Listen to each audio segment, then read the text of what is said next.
All right, good evening, everybody.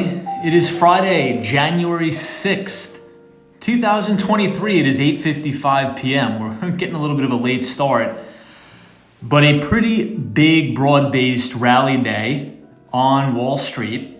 Now, it's interesting because if we sort of look at the breakdown behind the rally, you had massive movements in the bond market. I'm talking about crazy movements. We had the US 10-year Treasury yield down almost 5% today.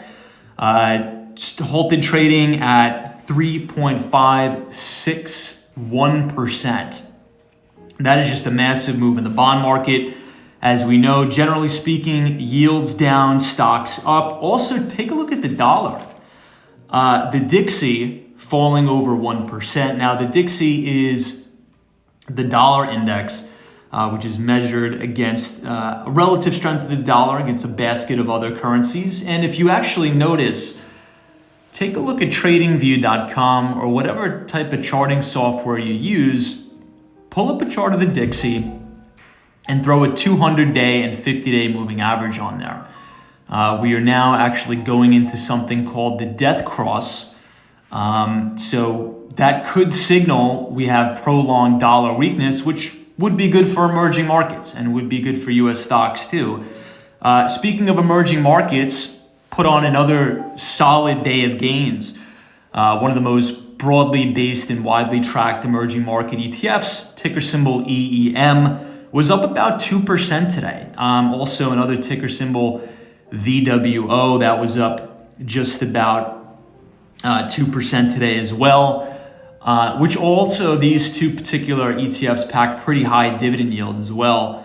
EEM yielding about 2.5%, VWO yielding almost 4%. So this rotation seems to be pretty real in the emerging markets. We'll talk about that. Also, Caterpillar and Lincoln Electric are the two outstanding stocks on Wall Street, breaking 52-week highs and all-time record highs as well. Caterpillar ending the trading day on Wall Street, $248, comes with a 1.93% dividend yield. Now take a look at the earnings estimates here. So for fiscal year end 2023, Caterpillar is projected to earn $13.94. Now Wall Street analysts are estimating $15.24 of EPS for 2023. It's about a 9% EPS increase. Also, non-farm payrolls. Everybody, non-farm payrolls came in hot today, adding about 223,000 jobs for December. That is well above the 200,000 jobs that many economists on the street expected. Now, this is interesting because the unemployment rate actually dropped. 3.5%, dropped all the way down from 3.7%. We're going to talk about what that may mean in relation to the Federal Reserve and central banking. So hold on 1 minute. Let me get my backpack here and we will head out. I think what we're gonna do tonight, everybody, I think we're gonna go to the Hudson Yards. What do you think about that? The Highline. I wanna go to the Highline. I wanna check it out. We haven't been there in a long time. Hopefully we'll get there before the Highline closes. And I hope you are all having a fantastic evening.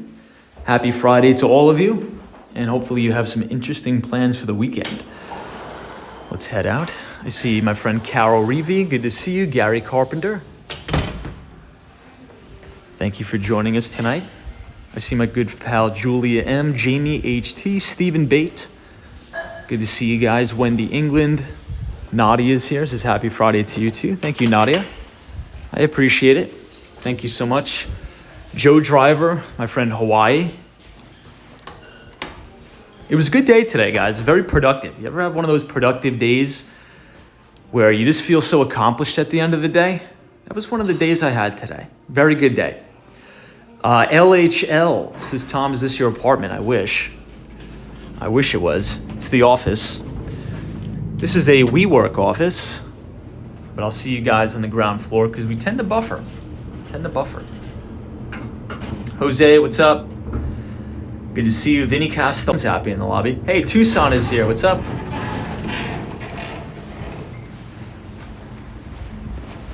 Hey, have a good night, man. Have a nice weekend.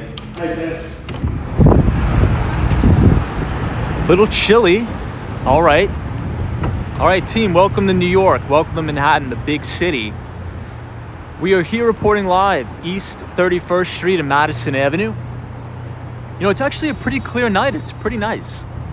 But it is a bit chilly. I will have to say that. It is definitely a little bit chilly out.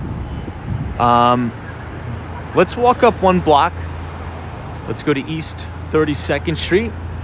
And then let's bang a left and go all the way to the Highline. I want to try to get on there tonight. I think it closes at 10. We started about 30 minutes late. I was just so busy. I apologize for that. But let's check it out. There's some really interesting apartments, interesting buildings, interesting projects overall that are going up in and around the Highline. And I think you guys would love to see that. You know, we've been spending a lot of time on the east side lately. So I think it's time to show the west side of Manhattan the same amount of love, I guess. What do you guys think? Lizzie is here, says, hey Tom, how are you? Good to see you, Lizzie. Thank you so much. I appreciate it. Dusty Cole, Karen Oakley is here. What's up, Karen? Barbara says, it's nice in Tucson. Love listening to you walking and talking. Thank you so much for listening. We appreciate it. We have a lot of new people here too, guys. So that's awesome. You know, I think we just hit 27,000 subscribers on the channel, which is just amazing. It's huge. Can't even believe it.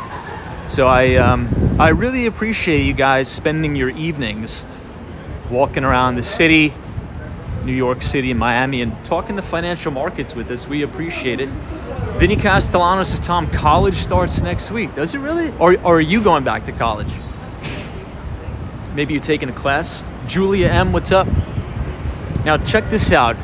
If you guys remember from last night's stream, everything was so foggy, we weren't really able to see the tops of too many buildings. So this is West 32nd Street. This is the heart of Koreatown. You guys could see to our right, this is a restaurant called Baekjung. I think it's my personal favorite Korean barbecue spot in New York. But we also have a pretty nice shot of the Empire State Building. Check out the clouds in the back. That looks awesome. It sort of makes it look like Gotham City. Let's see who else we have. Hey, DJ Reviews in Under 2 says college here in Georgia starts Monday for the spring semester. Man, so back to school. You know, I was wondering why there were so many kids on the Long Island Railroad today. I was like, don't these kids have school? But I guess the colleges are still out on break. I had no idea. You know, I think once you're 2 or 3 years out of college, you know, time sort of morphs into this illusion. Has anybody else had that same experience? For all of us older heads in the chat, I feel as if once you graduate college, time just mushes into this big ball of nothing, and time just moves in light speed. So I completely forget sort of the time frames here. It's a really nice Tesla in front of us. Hey, Dusty Cole, what's up? Teresa Diaz, thank you so much for joining us. Barbara Lorenz, thank you so much for supporting the channel. We appreciate it. Richard Vogel, what's up? Yeah, Mac lover, quote unquote older. Willie's like, Tom, wait till retirement. I don't know, I think I want to keep myself preoccupied. You know, actually, let's cut down here because the Highline entrance is 28th Street, so we actually have to walk down a couple blocks. LL, what's up? Now, let's talk about, we got to talk about Tesla for a second. All right, we're not going to spend too much time on it.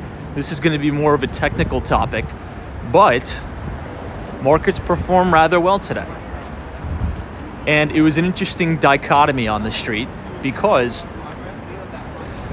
today was probably one of the largest movements that I've ever seen in the bond market by a long shot. I think that 10-year U.S. Treasury yield was down, I think almost 7% today. I think the closing print on the 10-year U.S. Treasury yield was 3.5%, which is a huge, huge move. Dollar was also down today, and we got the non-farm payrolls out, which severely beat expectations, by the way, and the unemployment rate went down from 3.7% to 3.5%. Now, you would assume that that would be maybe bearish, right?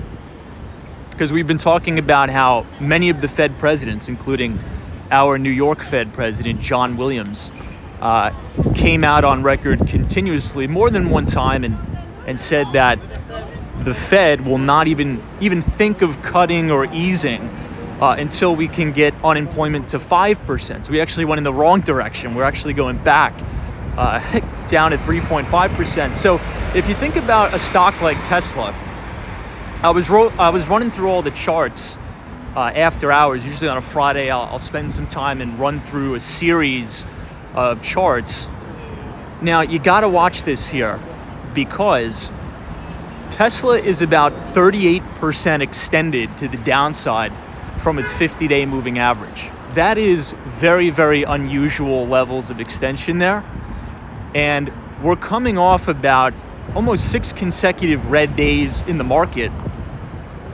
So I would watch and be very, very careful for these huge neck snapping rallies.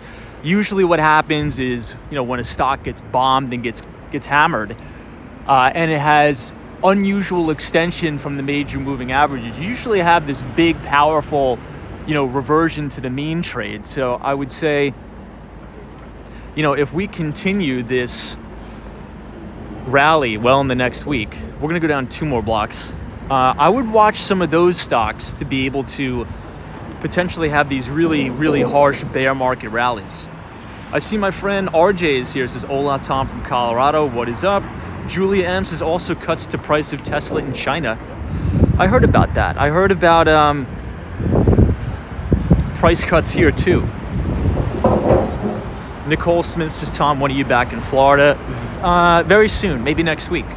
I'm looking forward to it too, because it's almost like every time I wake up, it's like this gray sky, like this gray overcast. Today was the first day in like 2 months that I saw the sun. It was actually pretty nice. Edward Adams, what's up? Wendy England says, "All these people getting laid off." Yeah, we talked about that too, you're right.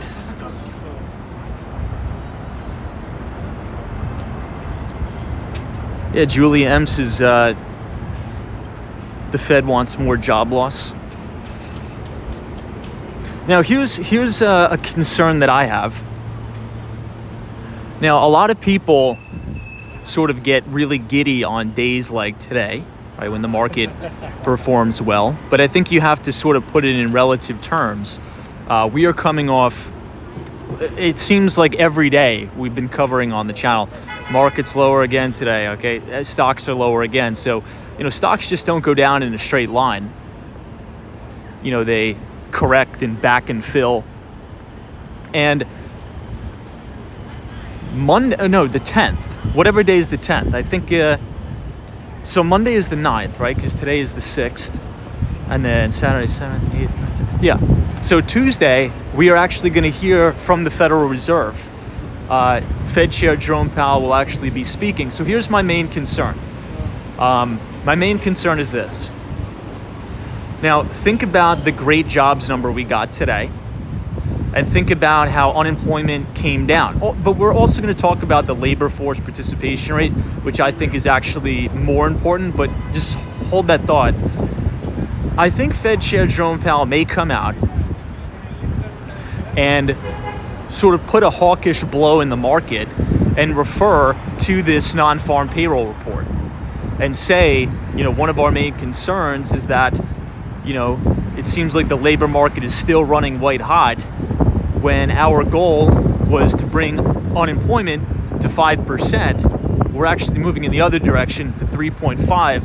That could hit markets. So I'm not convinced at this rally today. Let's just say that.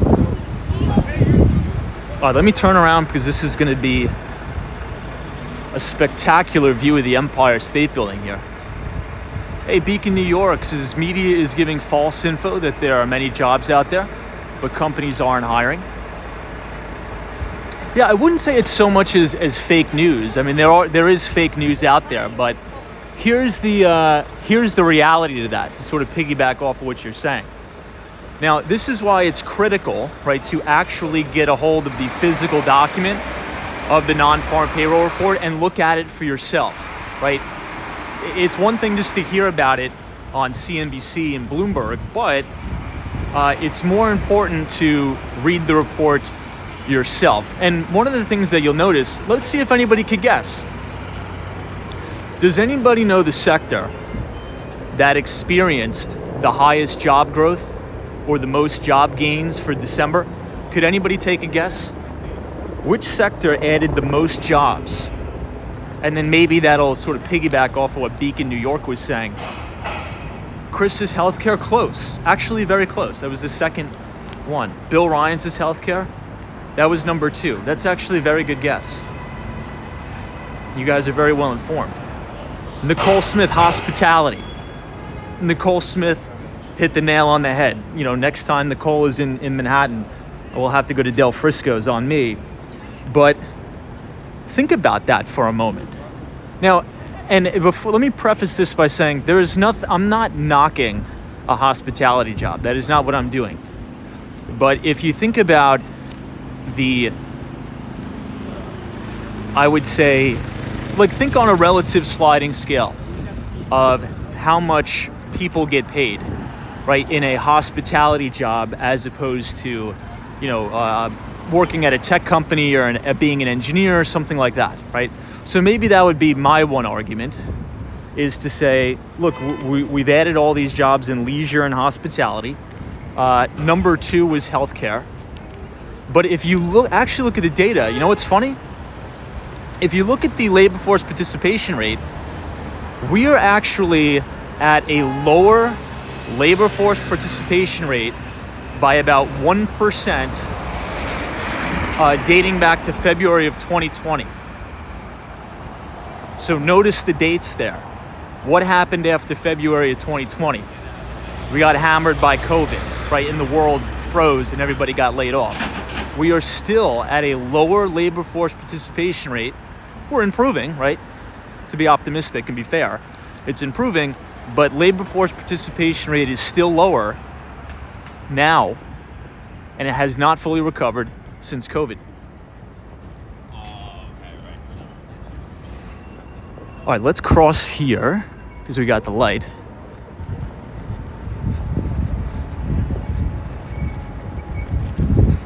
John Apale says, IT help desk can't seem to hire them fast enough. Huge need here. This is John. Yeah, I mean, the job market still seems pretty hot. Beacon, New York says, seems to me HR departments are looking for people who could fit their management style / company culture and can hire them. SME Media says, does labor force participation rate include gig economy workers like Uber drivers? I don't think so. But it may. But I don't think so. Maybe we could Google that live here, because I think that's a really good question. But SME Media, thank you for joining us tonight. We are now at Madison Square Park. Take a look at I call this the mini skyline of Madison Square Park. Look at how unique it looks with the clouds in the back. We almost have a full moon, or maybe this is a full moon here, who knows? The LT prods as hospitality industry see their employees as expendable and disposable than any other industry. Yeah, I mean, I guess you could say that about any job, right? I mean, everybody technically is replaceable. But I think you make a good point. But man, this is a really, really nice view here. Love the clouds in the background. But did you notice a lot of the hospitality stocks? Anybody look at a lot of the hotel stocks like Hilton? Hilton's almost at a new all-time record high. You know, think about that. Those stocks are performing very well. And as we get through the live stream, you know, one of the things I wanted to do tonight is go through a lot of the leading sectors and leading stocks in those specific sectors. But first, I got to give you guys one more shot of the beautiful Flatiron building. Esther W., good to see you. Is this hot for under 40, maybe over 50 men? Not so much. Oh, so you're saying they won't hire based upon age? Is that what you're claiming?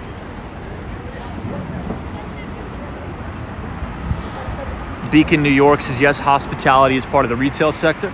Neil Bell, what's up? Says hello, I joined at the perfect time. What a view. What's up, Neil? Thank you for joining us. The Celtec, Vinny Castellano, Arsenal fan 13. This is 10 out of 10 view for the Flatiron. Thank you so much, Arsenal fan. So this is the Flatiron, but we are also standing outside of Italy, which is a great place too. Love it. Nancy says, looks like Gotham City. It really does. It really, really does.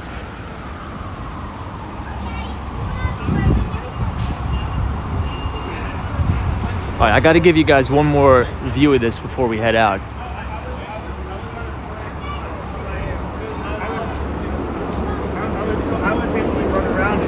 That's an amazing, amazing shot. I imagine the views from this apartment, you could see probably unobstructed views of all of Midtown Manhattan, including the Empire State Building. Probably has a really nice view of Billionaires Road too. You could probably see Chrysler Building, you could probably see 432 Park Avenue. Pretty nice. Mr. W says, are we headed to the Continental? We are headed to the one and only. Where are we headed, guys? Hold on, the wind is really picking up here. We are headed to the Highline. That is where we are headed. And then maybe back to Midtown. Yeah, Chris says, Tom, there seems to be a shift in how people think about their job. People are changing jobs in a few years. Now it's more common than 10 years ago. That's a very good point, actually. Now, who said that in the chat? Let me call your name out. It was a very good comment. Chris. So Chris is saying, and that's actually very true, by the way, that it's more common now for people to change jobs after 2 to 3 years, as opposed to, let's say, when my parents were my age, you know, you would work at one company, you would be a lifer. Now, I don't know the reason for that, but I'm going to here's my opinion, and then I want to know what you guys think. And let me know if I'm off base. Let me know if you agree or disagree with me. This is one of my favorite buildings. It's actually a Home Depot. Check out all the nice architecture there. It's fantastic. So here's what I think. You know, back in the day, and I always heard this talk from my parents, right? You get a job at a company and then get your pension and then retire with your pension. Well, pensions are a thing of the past now, for obvious reasons, right? I remember, you know, when my dad and mom were probably my age, the big thing was go get a job at GE, right? Go get a job at IBM or Sprint or a big telecommunications company and be a lifer there. And then you get a pension and you retire with a pension. But now, if you work in the private sector, very, very seldom, almost non-existent. That's an interesting FDNY alarm. Interesting. Never heard that before. But now, the majority of the responsibility is on us, right? Yeah, you have a 401k plan, and the responsibility of retirement has shifted from the company to the individual. So I think that is one of the reasons why people tend to be more free-flowing. Any thoughts there? TC says, Tom, employer loyalty has diminished. Exactly what you were discussing. Fixed image says, people today get tired too fast and jobs don't offer enough to live off of. Maybe, interesting. I think maybe that goes into the pension thing too. You know, even some of the civil service jobs, right? Even a lot of the civil service jobs, you know, NYPD, FDNY, you know, the police officers that are being hired right now do not, okay, and I know all about this because I was going to be a police officer, do not have even like a third of as good as a pension as some of the people in the tier 2, tier 3 pensions had, right? It's almost just like a glorified 401k. They're actually not good pensions at all. Hey, Hawaii says, I worked a few jobs for only a couple years back in the day. I've been at my current employer for almost 15 years because they offer great benefits. That's good. That's really good. Nice. Julia M makes a good point. So Julia M says, I also think, hold on. Says, I also think the people don't put as much value into working a career as they did. Well, here's the other thing. There's been studies shown that if you want to try to move up the pay scale as fast as possible, you should be jumping ship every 2 to 3 years, because you have a higher probability of getting, a $30,000 raise, a $50,000 raise by going to a competitor or joining a different company than staying at your current company and then getting the 3% raise every year.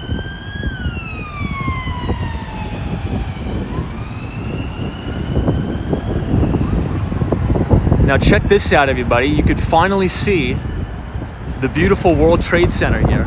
It's fantastic. Hey, John says, I did that, love that.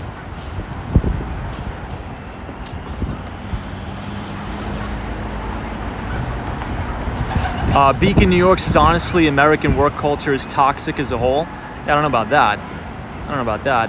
Phil P says, 86 LA firemen made over $400,000 last year. Yeah, I see those, sort of New York Post articles too, as it relates to, very few select civil service people here. And there's reasons for that. Some of it is, there's probably the last year before they are retiring. So sometimes what they do is they work as much as they can in the last year, because I don't know what the pension structure is there, but here they take an average of the last couple of years that you worked, and that's your pension. So they try to gas the amount of hours they work and the amount of money they make the last couple of years. Hey, Esther W, welcome. Good to see you. 21 Awesome says, hello, everybody. Good to see you, 21 Awesome. Thanks for joining us. Hopefully you are well. Now, we're going to run through a couple things here. Did anybody know? Let's talk about some individual sectors. Let's sort of break it down and go one by one, because a particular sector that we've been talking about has really been following through, and it's almost as if it's a little bit of a contrarian trade, is it not? And what I'm talking about is home builders. Now, you would think all of the rhetoric on Wall Street and Main Street too, quite frankly, about how the housing market is going to turn to be Armageddon. People are going to be losing their homes at a faster rate than 2008, and it's going to be horrible, right? Now, that is consensus. But if you look at the home builder stocks, this is one of the leading industry groups in the market. Look at ticker symbol DHI. Has a 93 relative strength reading, above the 50 and 200 day moving average, with the 50 and 200 day curling upward. PHM was up, I think, 2% today. Relative strength also in the 90s, above the 250. Toll Brothers as well. And Taylor Morrison Homes is the leader of the group. Taylor Morrison Home is only 8% off all-time record highs. That is with, I would say, the majority of analysts on the street cutting EPS forecasts for next year.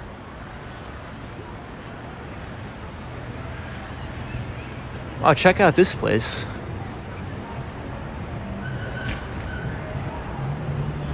This looks like a pretty cool liquor store.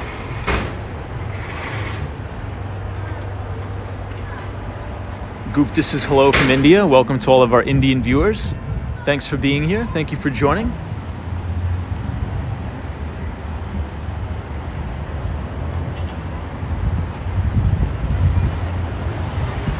UniJ22, what's up?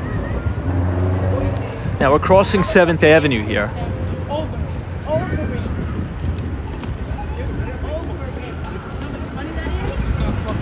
Really, really clear night.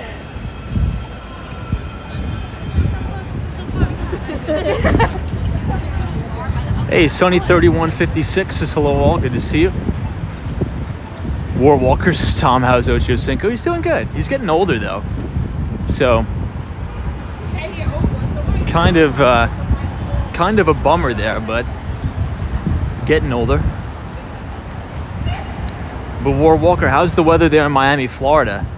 You know, it's getting colder now here in New York. We were enjoying probably about 3 to 4 days in a row of 50 and 60 degree weather. Now it's actually coming down a little bit.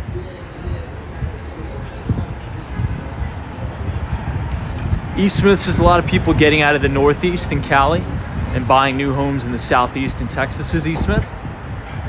Yeah, so maybe, you know, some of that is fueling the demand. But, you know, I was on some of these, earnings calls, and they said demand is tailing off.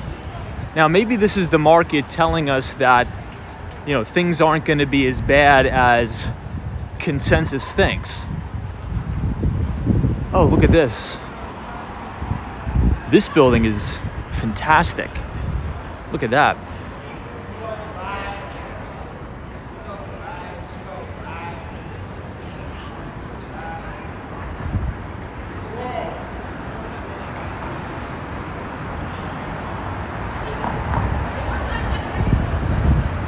Hey, photos from around New York. What's up? Austin City Limits, welcome. That's awesome architecture on that one. Yeah, Dusty Cole's classic looks stunning. It really is. Really, really is.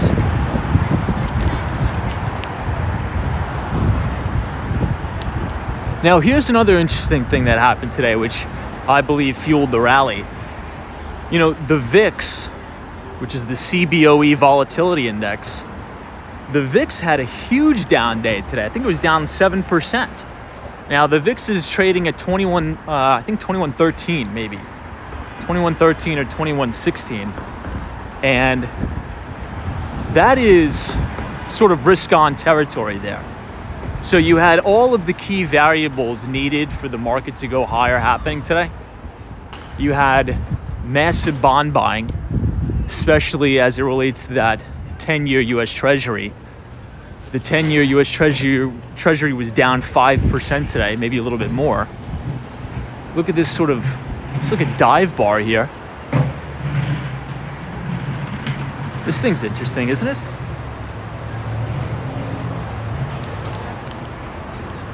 So the 10-year was down, trading at 3.506%. Massive bond buying event. We have the dollar lower, fueling equity rally, and you have the VIX lower. But I think on Tuesday, when we hear from Fed Chair Jerome Powell, he's going to be giving a speech. I think he could potentially put a kibosh to this rally on Wall Street, as he talks about the very variables that we've been discussing here live on the stream. Oh wow, look at that. So this is a pretty much clear, unobstructed view all the way to the New York Times building. And I think right in between the New York Times building and this building here is Central Park Tower. It looks awesome. Hey, Diane is here. Says love the neon. Yeah, it's kind of cool. I've never been there. It looks pretty cool.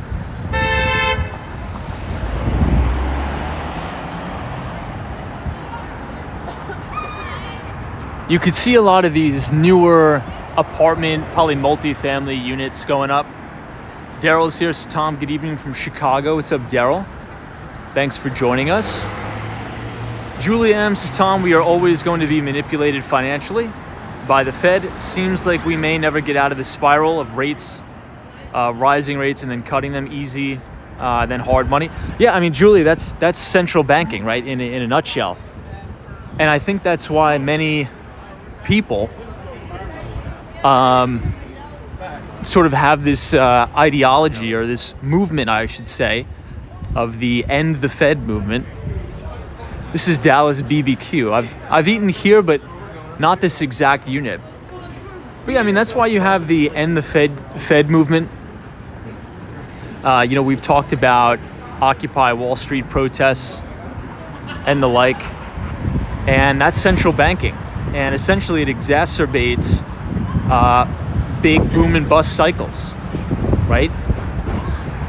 Now, generally speaking, that is why, you'll have this, one of the most wisest sayings on Wall Street. I think it was coined by Paul Tudor Jones or maybe Stanley Druckenmiller, of don't fight the Fed. Don't fight the Fed. Because if you're trying to buy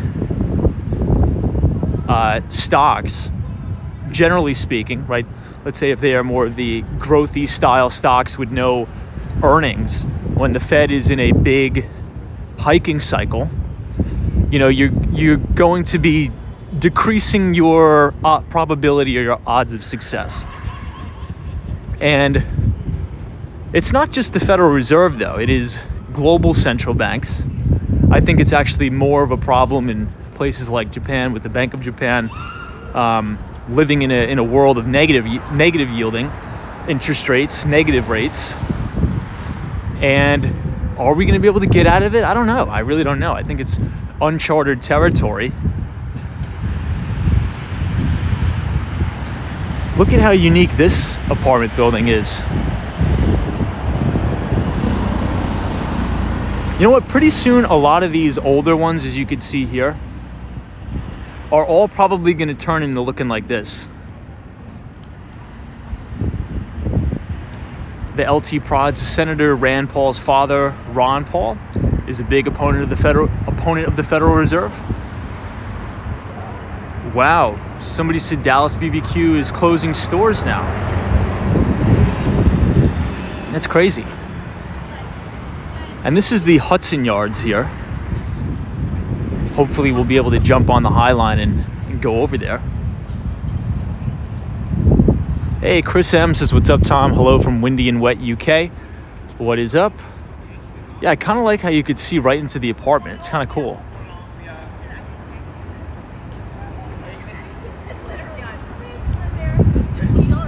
I bet those units are a pretty penny. I wouldn't doubt it if some of those units are over $5,000 a month.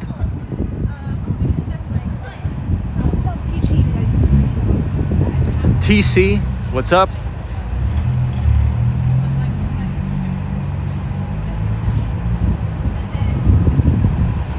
Bree Graham says, I'm a University of Pittsburgh graduate and the Steelers are okay with me. Al Baker says, looks like a quiet Friday night.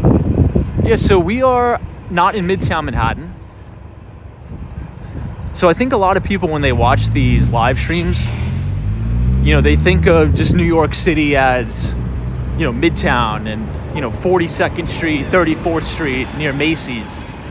But as you venture out west and as you venture out east, right, so now we are crossing 9th Avenue, it's very residential and there's no tourists here, right? People live here. No tourists are really going to be walking this area, so you're not going to see a lot of people. Now, once we jump on the Highline, I suspect that there's actually probably going to be some people on the Highline tonight. We'll see. But as we make our way to the Hudson Yards is probably going to be packed tonight. Really packed. Hey, Johnny Rockberry, what's up? Good to see you. Julia M says, rumors are China is in a depression. Well, I mean, the Hang Seng Index has been performing phenomenally. A lot of the Chinese ADRs. Look at Alibaba today again. JD, Pinduoduo. These stocks have been performing fantastic. And there's so many people. Oh, look at these. These are really, really beautiful. So many people have been coming on CNBC saying things like China is uninvestable, capital is never going to flow to the country. But I don't think we can ignore that most of the major equity indices in China and some of the main individual stocks, these are in screaming uptrends.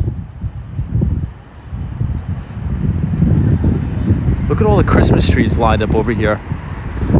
Now, I took a walk through Washington Square Park today, and they have a huge section in the northernmost eastern side of the park where everybody in the community puts their Christmas trees. It's like a huge, almost looks like a burn pit. It's crazy. Hey, Paul, what's up? Says, I thought They had a name for people who look in the windows. Ah, yeah. Beacon, New York says, Tom, what do you think of the Great Resignation? Is it real? Well, I think a lot of people, and this has to do with, our topic of discussion of euphoria as well. Usually when times are good, everybody's flush with cash, the markets are trading near all-time record highs. You see a lot of people start to put in for retirement. And you see a lot of people get cocky and they're like, you know what, I don't need this job. I have a lot of savings. My retirement portfolio is near record highs. So they feel a sense of security. They feel a sense of maybe complacency, that they can go out and do things on their own. But when an economic cycle turns, it's tough. It's really tough. And, back when we were writing the Behind the Street newsletter, I wrote a piece about this, that I think a lot of people are going to get caught off guard. And a lot of people who were, quitting their very lucrative jobs during the pandemic, I think they're going to be caught in a tough spot, because it's possible that they may need these jobs back. But as we've been seeing, this week with Salesforce, they announced that they're going to be laying off 10% of their entire workforce, not just exclusively to tech, but, Goldman Sachs, a lot of the banks are laying off. So do I think the Great Resignation is real? I do, but I think that trend was accelerated by the government handing everybody out free money. I don't know, what are your thoughts there?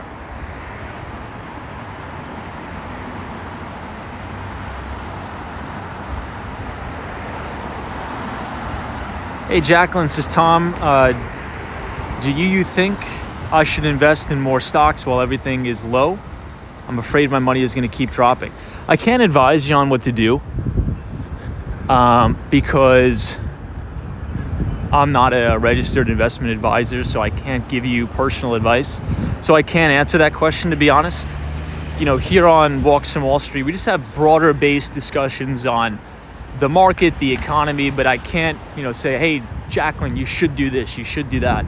Just unfortunately, I can't. I'm not licensed to do that. Oh man, are you serious? It's closed. What the heck?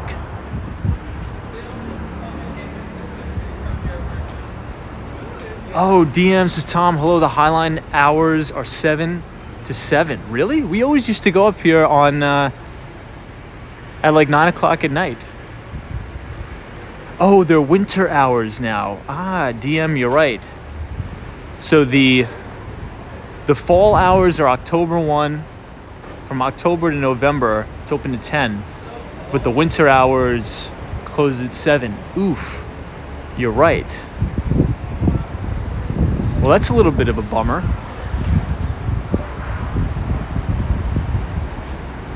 I didn't know they had winter hours. Thank you so much, DM, for saying that.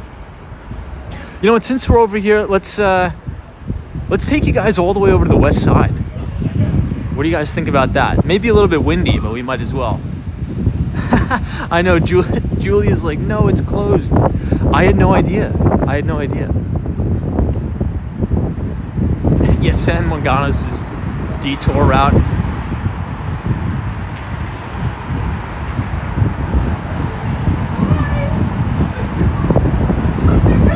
Now, I remember during the pandemic, you actually had to get a ticket to go up on the Highline. Does anybody remember that?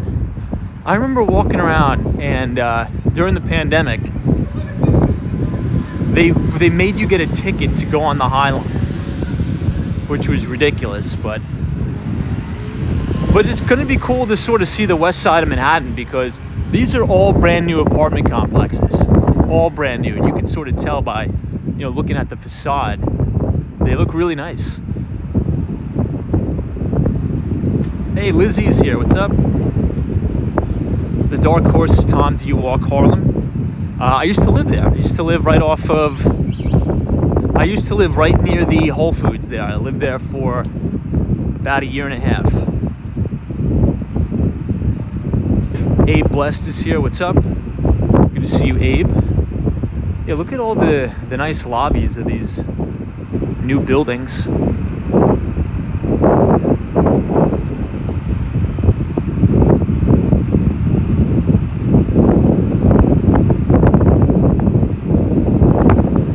only thing though, I will warn you, if you're thinking about moving to New York, you know, many people look for apartments in New York City during the summer and the spring.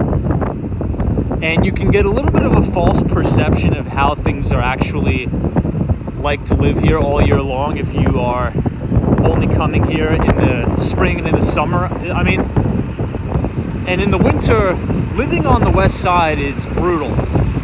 I'm not sure if you guys could hear it in the microphone, but it's so windy all the time. It's dark, it's cold, it's really not, it's nasty living here. Also in lower Manhattan too. So I would just give that forewarning if you're, you know, you get tempted by a lot of these, you know, luxury units that are just going up on the west side. And also in lower Manhattan.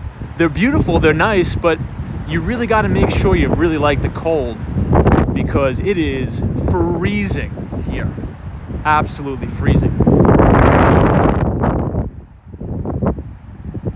Hey, Eve Long says, hey all, happy Friday night. Happy Friday night to you too. Thanks for joining. We are now walking, gonna cross West 24th Street.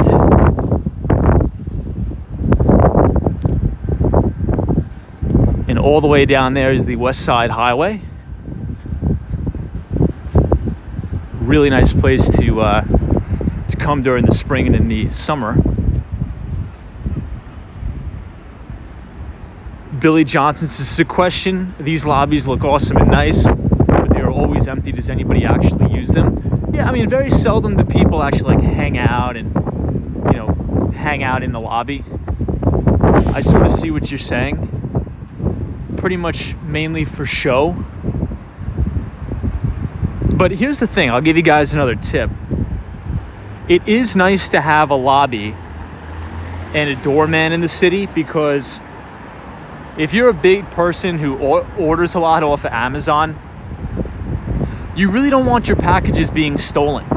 And if you have a nice lobby like that, you'll be fine. Check this out. This is the Hudson Yards Edge building. Hey, Diane says, my daughter is moving from Los Angeles to New York City in March, but she grew up in Buffalo, New York, so she knows how cold it can be. Yeah, well, Buffalo is a whole nother ball game. Wow. I don't know if I could live in that much snow. That's a lot of snow. So she'll definitely be very well prepared. And I think she's going to have a really good time here too. She's going to love New York. She's going to absolutely love it.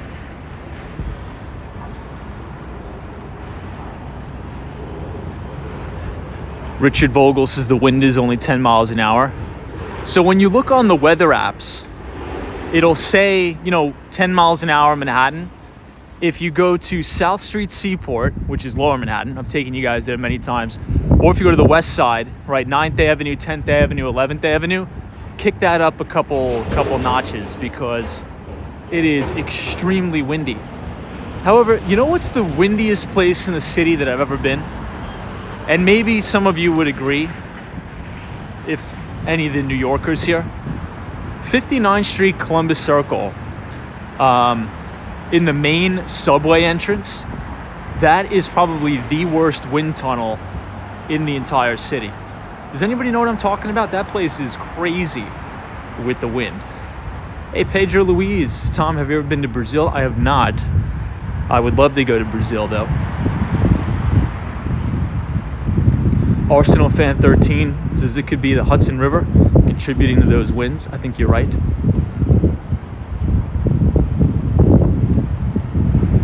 DM says you love the fall and winter. Yeah, so if you like it, then I think it's fantastic.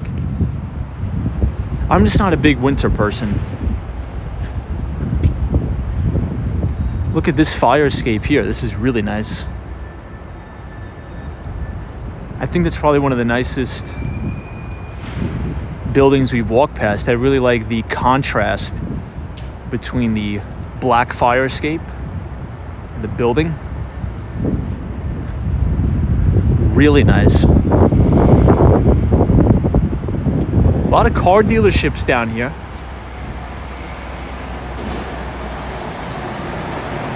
Hey, Zozo Bob, what's up?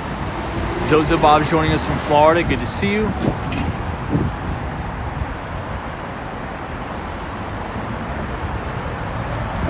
I think these are two Rolls Royce.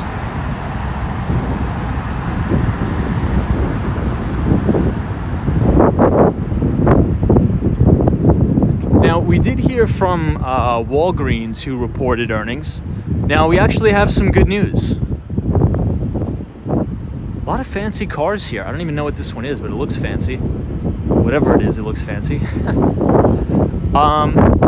Walgreens have actually seen a reduction in theft from the pandemic. Now, they've been taking some precautions. You know, on the earnings call, there was a couple notable precautions they have taken to sort of cut down on that theft. Man, it is so windy on the west side. But most notably, hiring security. But the CFO, the chief financial officer, actually came on the call and said we may have actually overdone it on the security because there's only so much they can do. You know, on the call they said the asset protection people and the security people, the really only thing they can do is just call the police, which is the same thing that I guess the regular employees can do anyway. Oh man, it is brutal here. But at least we're seeing an improvement, or I should say a reduction in shoplifting, which is good.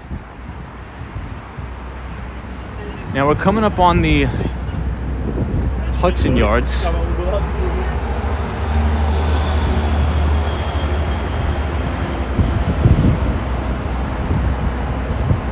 I know, War Walkers sounds like hurricane winds. It is, man.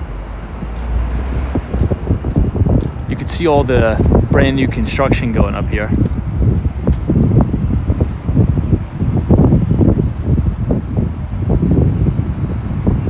But another precaution that they took is they ran an analysis on the items that are most notably stolen.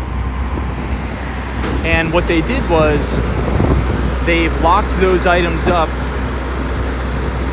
So if you want to purchase those items, you have to request for help and ask an employee to unlock the cabinets for you. And that has dropped theft by about 20%. So some improvement there. So maybe in a drugstore near you, you're going to start seeing that. A lot of items being locked up. And if you want to purchase those items, you have to click a little button, request for help. And somebody will have to get those items for you. All right, let's head a little bit into Midtown because, man, is it brutal here.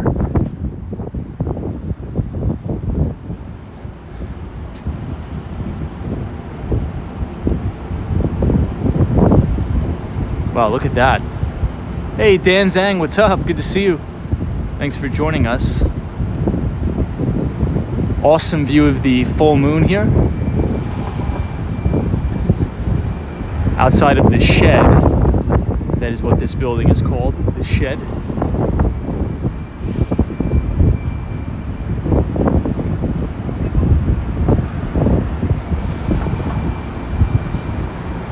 John Abrams, what do you mean activate the stream timestamp?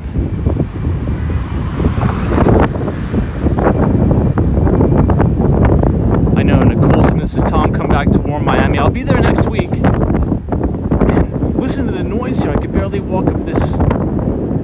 Oh my God. Hey, Karina Thompson, what's up?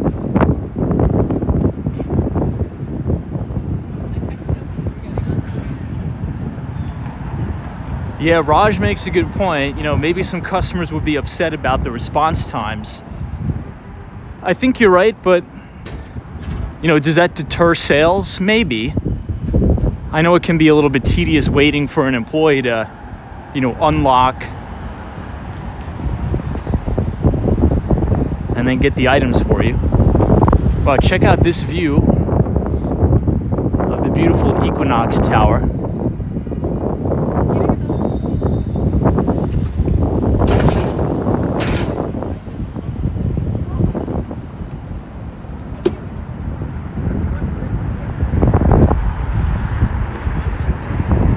we have the vessel. We usually come up on it from the other side.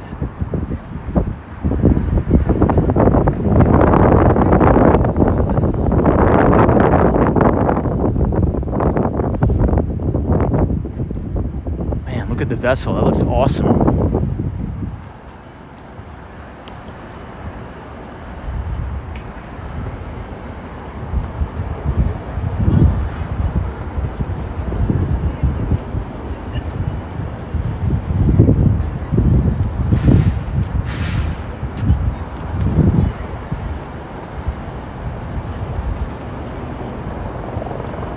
Hey, Shadow King says, would you stream and tour Williamsburg, Brooklyn? We would.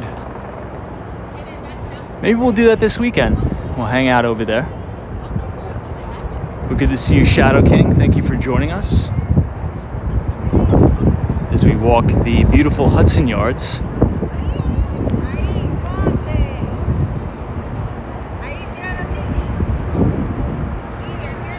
Hey, Jacqueline Smith says, I was born and raised in Boca Raton, but my whole family is originally from New York.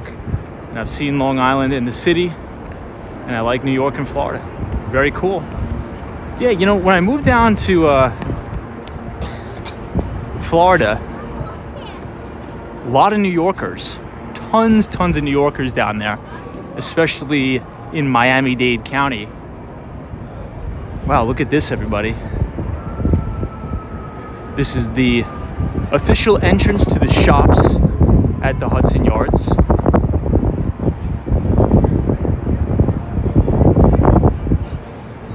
I think this is going to be the last weekend that they actually keep the Christmas lights up.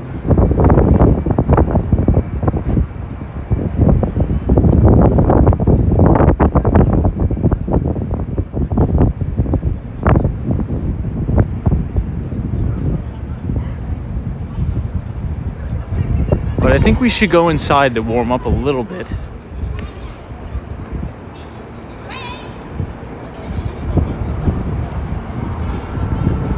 Give us one moment. We sometimes buffer in here, but we'll see.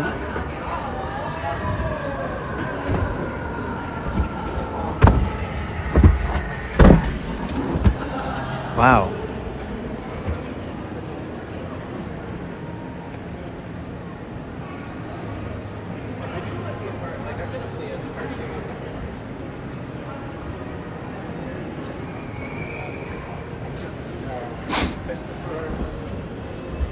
I'll try to take you guys upstairs. Hey, Miss Brown Eyes, thank you so much for the $3 donation. This is how's it going? It's going really good. Happy Friday to you. We made it through the first full week of the new year.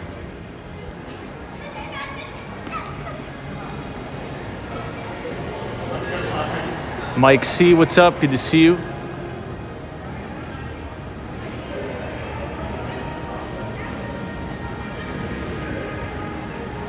John Abraham. Let's put the time. I'll have to figure out how to do that.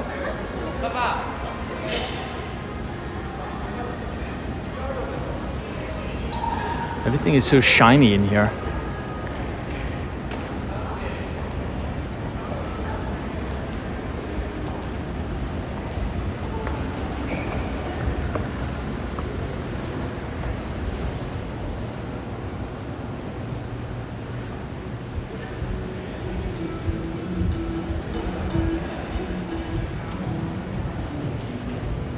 Hey, the truth teller is here. What's up? Good to see you. Abe Bless says you can upgrade your phone. Probably not. I have an iPhone 13 mini. I think it's fine. You know, speaking of phones, the semiconductor sector was actually in gear today. Finally breaking above its 50-day moving average. We were briefly talking about that last night. Wow, look at this. Here's a more aerial view.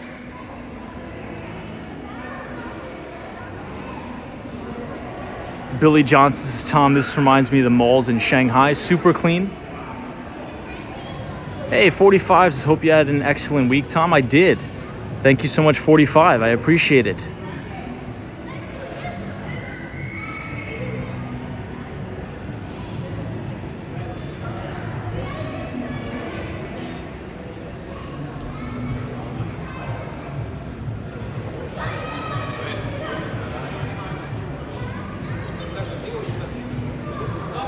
Michelle Case is telling my company has a pension, but I can't collect it till I'm 70 and a half.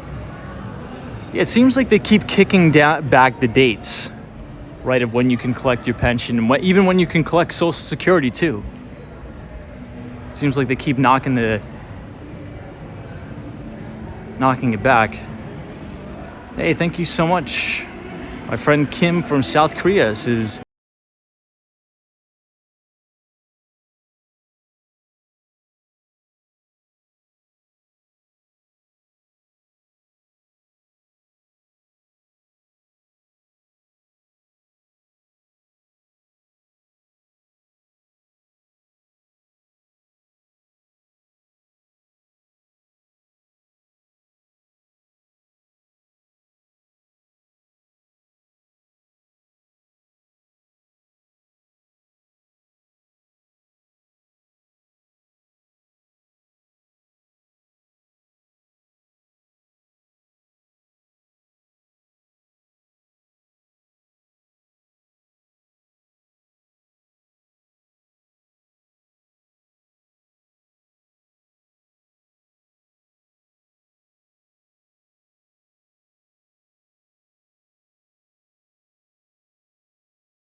run in and grab something quickly. You got to wait for, customer service rep and all this stuff. So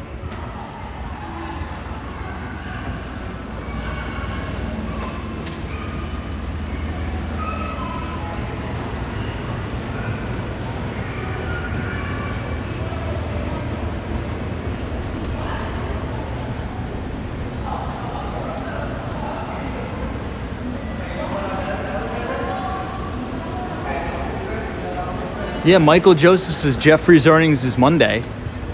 We'll see what happens with that, because there was some interesting volume action out of Jeffrey's. We'll see if it's big nothing, or maybe they'll announce something, who knows.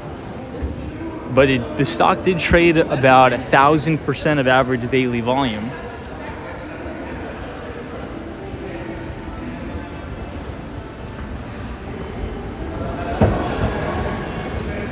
Webley Coffee Spill says if you retire at 65, you'll get a payout, but just smaller. I think so. I'm not really too read up on that Social Security, but I think that's the case. I think that is the case. Now, I'm hearing they want to push it to 67 in order to collect Social Security. But what is the earliest date that you can collect Social Security now?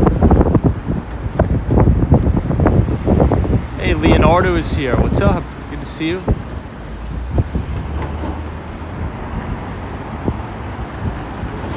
Vivian says, can pensions be taken out with a 20% penalty? I know for sure that there's penalties on 401ks and IRAs, so I'm sure probably with the pension as well. Okay, everybody's saying 62. So 62 is the date for Social Security. Now, I'm very confident that people who are my age, right, so in their 20s, will probably never see a dime of the money that we paid into Social Security, because Social Security, honestly, is pretty much just like a big Ponzi scheme, if you think about it. And I don't think it's sustainable. I don't think it's sustainable, and that's why I think it's so important for everybody individually to really focus on taking matters into your own hands to ensure that you'll be able to retire with dignity, because there's no guarantee that you'll be able to rely on Social Security.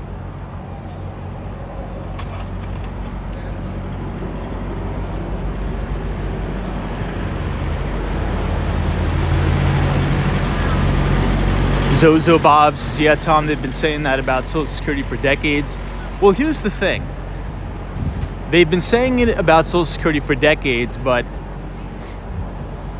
what they'll probably wind up doing is printing money in perpetuity to fund Social Security payments, but the payments won't even be enough to provide a normal, I would say, a dignified lifestyle in retirement.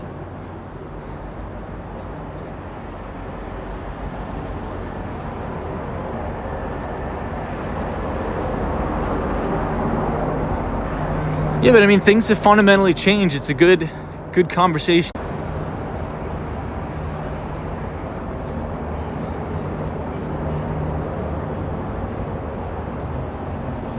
Okay, I think we are done buffering. Let us know.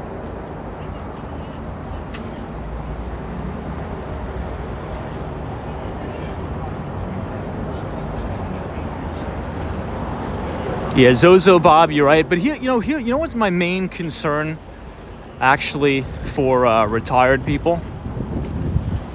And I've been thinking about this a lot for myself as I get older.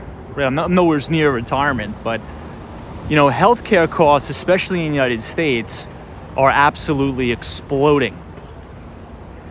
And for really terrible insurance, if you pay out of pocket for yourself, some people are paying, $1,200 to $1,500 a month for insurance, for health insurance. And that is not sustainable. That is definitely not sustainable.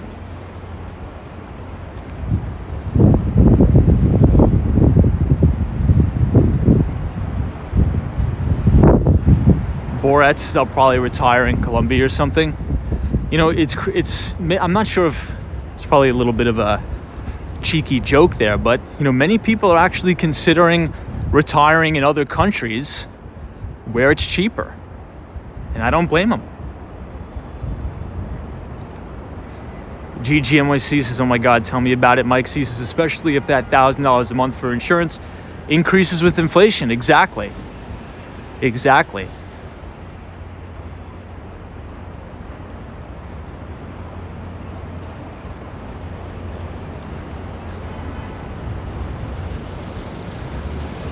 Yeah, I mean, and think about it. If you're paying, $1,000 a month in health insurance, then you got to pay your deductible. It's a big cost.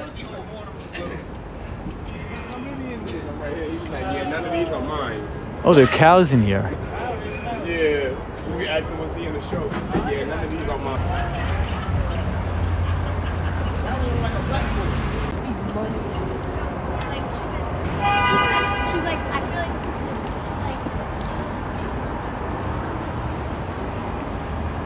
You usually don't buffer around here. Maybe there's a big show going on at Madison Square Garden, perhaps.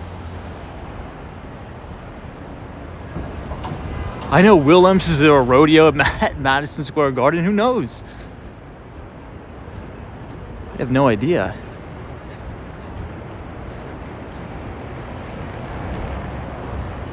All right, team, we are now at 8th Avenue and 33rd Street. Looking at the Empire State Building.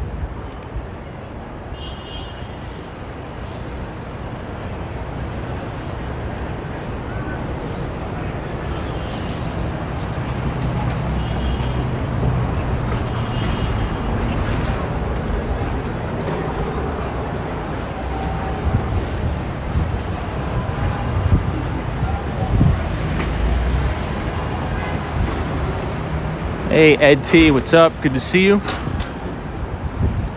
Thanks for joining us. We tried to go on the Highline tonight, but no cigar. Now can you guys notice the lack of wind noise here? The further you push into Midtown Manhattan, the less wind noise you have.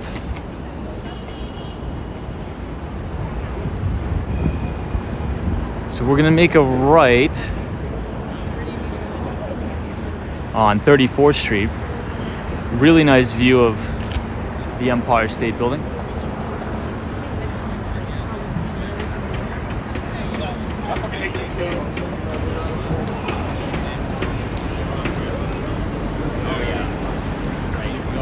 I think there is some event at MSG. I keep seeing everybody with cowboy hats on.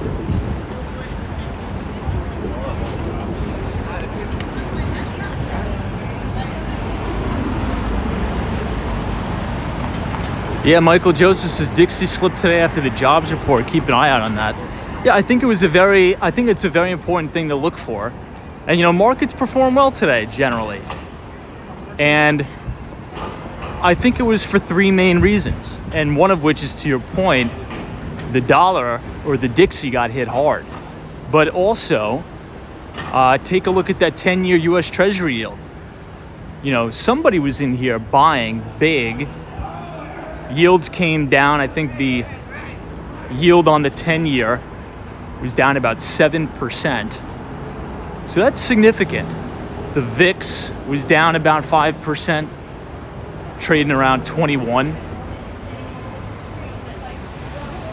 So definitely fueled the rally, but I'm very skeptical because next week we are going to hear from the Federal Reserve, or Fed Chair Jerome Powell is giving a speech, and I think he's going to cover a few very, very key things in that speech.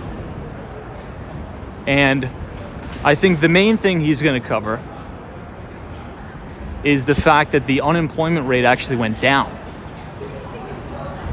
So if you saw the Nonfarm payroll report today, we went from 3.7% unemployment to 3.5%. And I would say the majority of the Fed presidents have actually been coming out and saying that they want to see unemployment go to 5% before they even think about pivoting.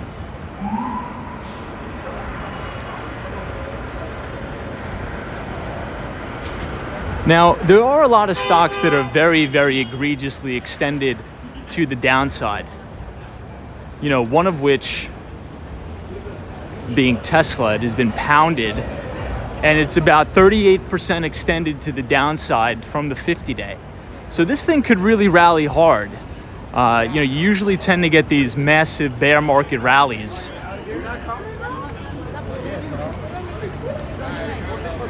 Let's see if we could make it.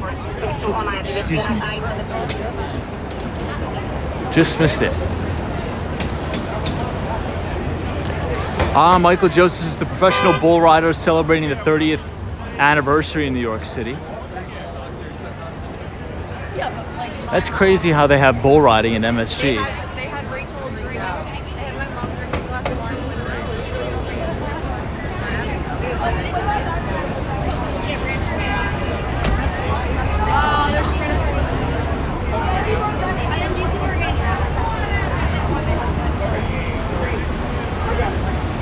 Fairways is, or it could lose another 50%. Yeah, it could, but usually it's very seldom the stocks go down in just a straight line. And, they usually have these neck snapper rallies back to the moving averages and then roll over again.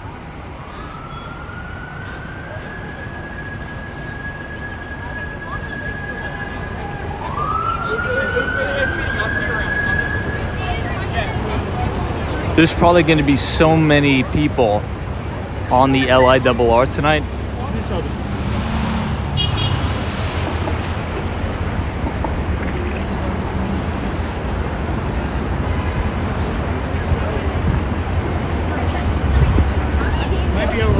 Now, if you notice, there's no decorations now on the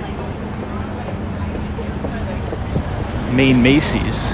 Everything is now taken down, and it is back to normal.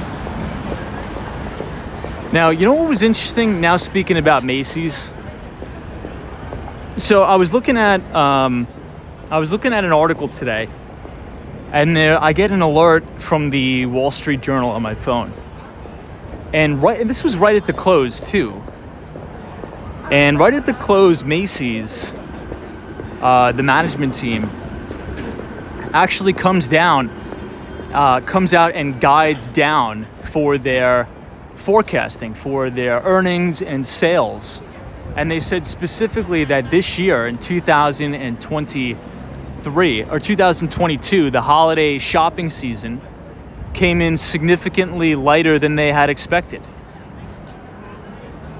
So consumers spent, at least as it relates to Macy's, spent significantly less at Macy's than in previous holiday seasons. Now, could this be due to the economic downturn? Could it be due to the inflation? Could it be due to the uptick in unemployment? I think so.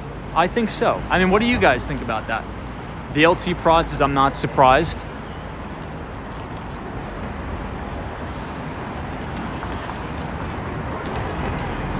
Now, it's funny they do that on a Friday night after the close.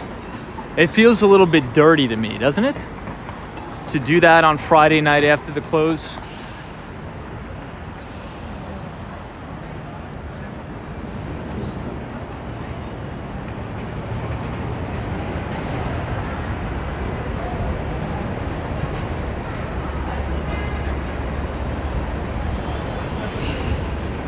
Yeah, the LT Prod says minimum impact.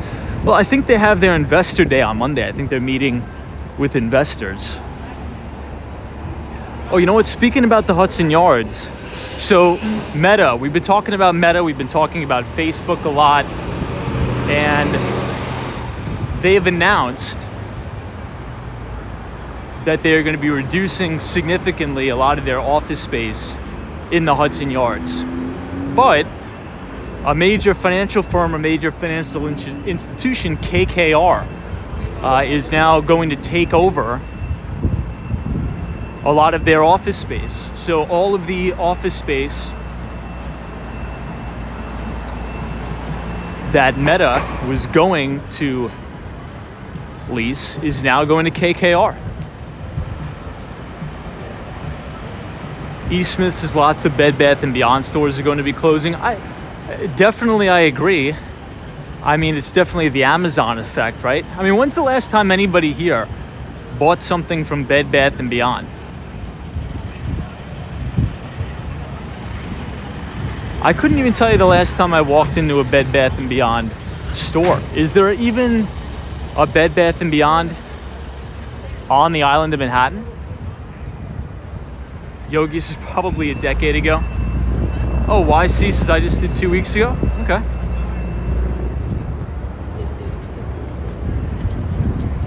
Interesting.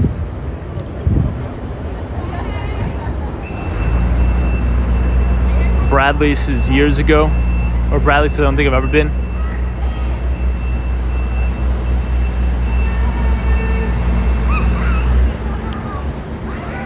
Now, speaking of big box retailers, Walmart is actually performing very well. And also Target. And this is coming after you can see the Macy's windows are now taken down. I guess until next year. Now, this is after last quarter's earnings report, when both companies came out and announced that they are warning that they could be potentially closing stores due to theft. So maybe this is like a lot of the bad news is priced in, because if you really think about it, this is a great shot of One Vanderbilt, by the way. Fantastic shot here. Because if you really think about it, you know, if we're going into this harsh recession, right? And maybe, you know, you're thinking, well, Tom, we just had a better than expected non-farm payroll report. But I would sort of push back on that a little bit, and I would argue that, you know, a lot of people are definitely hurting in this economy, a lot. And one of the main metrics that I look for is the labor force participation rate. And unfortunately, we have still not recovered our labor force participation rate from before the pandemic, so February 2020. All those people were dressed really nice, maybe a wedding or something.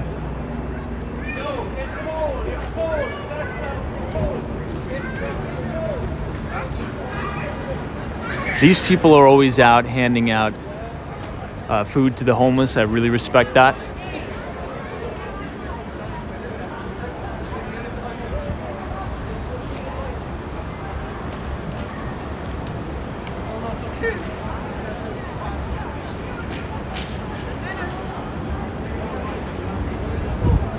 But anyway, our labor force participation rate is still, I would use a descriptive term, it is very sick. And that is not good. Melissa 2087 says, what truck is that? So they are a truck that hands out free food to the homeless. They are always there, almost every day I see them there. Oh, looks like there's a wedding here. That's cool. Outside of Gotham Hall. Hey, Fairway is here. This is excellent point, Tom. Good to see you, Fairway. Happy Friday to you.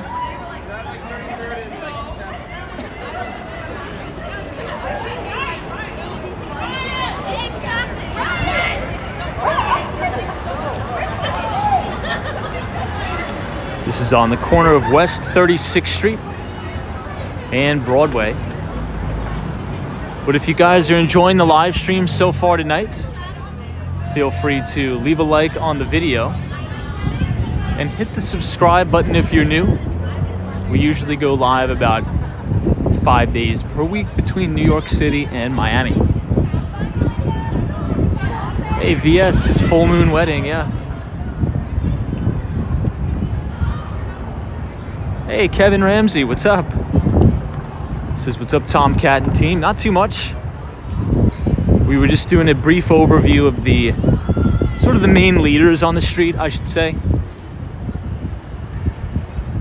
I think a standout sector so far that is leading in relative strength is a lot of the home builders, again, showing follow through today. Semiconductors picking up too. A lot of semiconductors are the main ETFs or indices performing really, really well. Maybe we'll make a right here and then make another left by Chick-fil-A.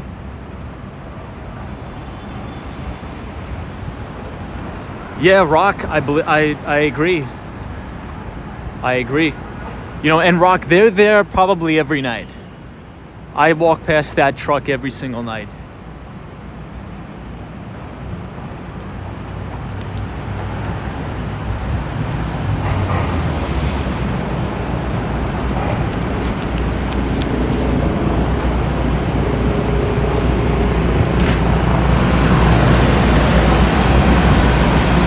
Let's make a left on 6th Avenue,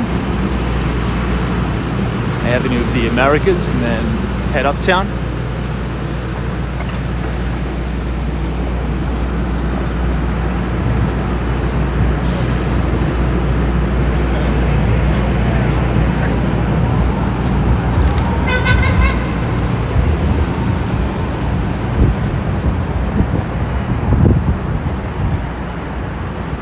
Hey, Steph UH, what's up? This could not live in New York City. You have to parallel park. You know, I don't understand how anybody who lives in Manhattan would ever want to own a car. It just seems like such a hassle. It seems like such a pain, you know, finding parking, you know, and if you want to pay for your own parking spot, you know, you could best believe you're going to pay over $500 a month just to park your car, you know. That's crazy.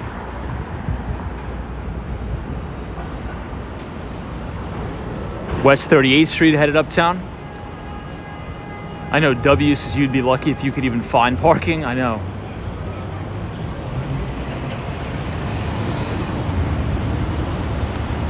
Hey, Mighty Bull is here. What's up? Good to see you.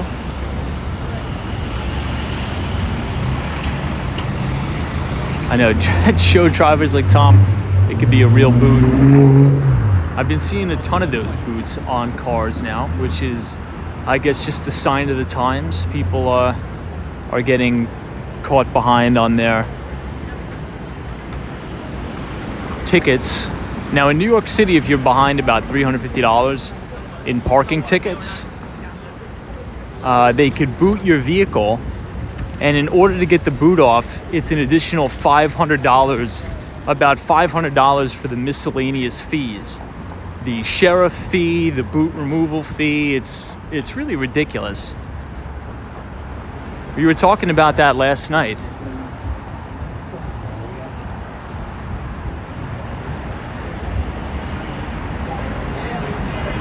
Yeah, Ross the Black says you should be able to find everything you need on foot. Agree 100%.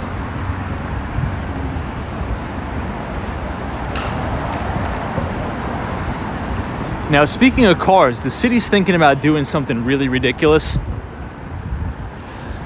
I forget the name of it. Maybe a photos from around New York is here, but essentially it is a congestion tax, I think it is. So in Midtown Manhattan, if you want to drive your car in Midtown Manhattan during certain hours, they're going to make you pay a toll, which is crazy because, I mean, the taxes here are so high as it is. You know, if you live in New York City, right? Let's say if you live in one of the boroughs, any of the boroughs for that matter, not only are you paying New York state taxes, but you're also paying New York City taxes as well, on top of your federal. Wow, look at this. Beautiful shot here of the One Vanderbilt building. Hey, Joe Drivers is just exactly. They have been threatening that for a while now. Rose Ramos is the congestion tax is crazy. It really is, because I think it's almost as if you're just taxing working class and poor people, especially now, because there's a lot of individuals, right, that do not feel comfortable taking the subway. Now, not all people, but the majority of people who don't feel comfortable right now taking the train tends to be elderly people, women, right, for obvious reasons. So I know people, my old boss is an example. She used to take the train into Manhattan every day. She's like, I'm not doing it, I'm driving, right? Should that come into place, that would be a tax on those people. And I think the city should fix the problem, right, and provide the service for the people instead of just taxing them. I think that's actually really unfair to do that. You know, we used to live by a saying, no taxation without representation.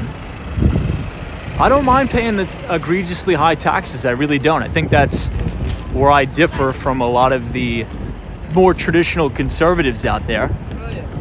Because if you say, hey, you pay 50% of your income in taxes, but you're going to live in like a utopia, it's going to look like Dubai, I'm like, hell yeah, I'm all for that. That's awesome. But you walk into the New York City subway and it smells, you know, I just don't think we're being represented to the fullest extent as we could be. But I really don't mind the taxes if we get better services. Hey, Wayne McKay says, will the congestion tax apply to EVs? I don't even know if it's going to go through. I think they're just talking about it. You know, I think if they actually went through with it, there would be a lot of protests. There would probably be a big protest. Here we are outside of the Salesforce Tower, everybody. Now, unfortunately, Salesforce did announce that they are laying off about 10% of their entire workforce. And then a follow-up with Slack, they announced the same thing. Now, Slack was acquired by Salesforce. They used to be publicly traded under the ticker symbol WORK, or work. But now Salesforce owns the company. Hey, Keith says, hey, Tom, I've been following your channel since I learned it. Hey, thank you so much, Keith. I appreciate you being here. Thank you for enjoying the content. And happy Friday to you. We are now walking past the Bank of America Tower. Hey, Jeff W277. I'm here in New York City until Monday. Love that. You doing anything fun for the weekend, Jeff, in the city? Anything cool? Steph UH says, I used to live in Fort Lauderdale. Fort Lauderdale's fantastic. I can't wait to get back to Miami for a week or so just to kind of unwind and see the sun. Now, today was the first day, it feels like in a month, that I saw what the sunlight looked like in New York. It was actually kind of a nice day in New York City. It was a really nice day tonight. Hey, FredX is here. What's up? Good to see you. Elias Simone, thanks for joining. Man, that is an awesome view of the Empire State Building there. Melee says, good evening from Scranton, Pennsylvania. Welcome to all of our viewers in Scranton. Hey, Abe Bless, there we go. This is Tom. I did 6,000 steps while watching and listening to you. I love that.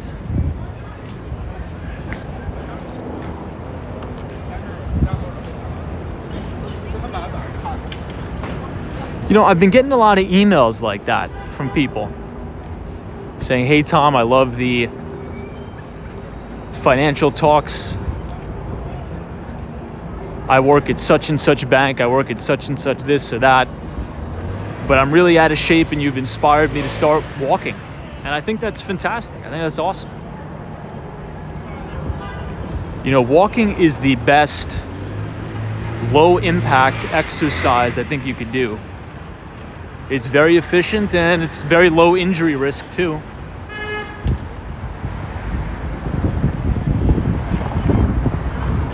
Hey, Top G, what's up? Good to see you, Top G. Thanks for joining. Happy Friday to you on this non-farm payroll Friday. Yeah, Vivian Francescus is swimming as well. Yeah, walking and swimming are probably the two greatest that you could do. Swimming is better than walking. I wish I could swim a little bit more. Every time I'm back in Miami, I always go swimming though, always. You know what's crazy? Since it's a Friday night, we'll sort of go off the rails a little bit. I don't think you guys will mind. But every time I go back to Miami, right? I ride my bike to the beach and take a walk by the water. I just feel like an entirely different person. I don't know why. Like, I don't even know how to explain it. I feel like I'm breathing better. I feel like my mood has improved. And I feel like I have energy for days. I just have so much energy. Maybe it's just because it's warm, or maybe it's because of the sun, but I don't know. Regardless of the time of year, maybe it's just because you're being by the ocean, by nature. It's just a crazy mood difference.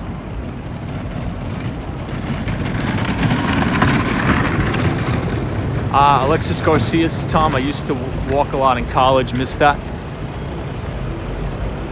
But you could start up again. You could start up again.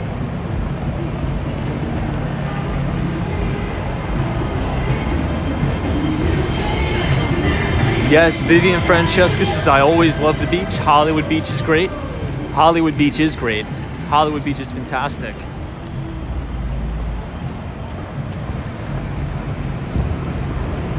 Yeah, Bree Grams, because you are grounding, touching the sand, vitamin D, recharge your energy. That's true.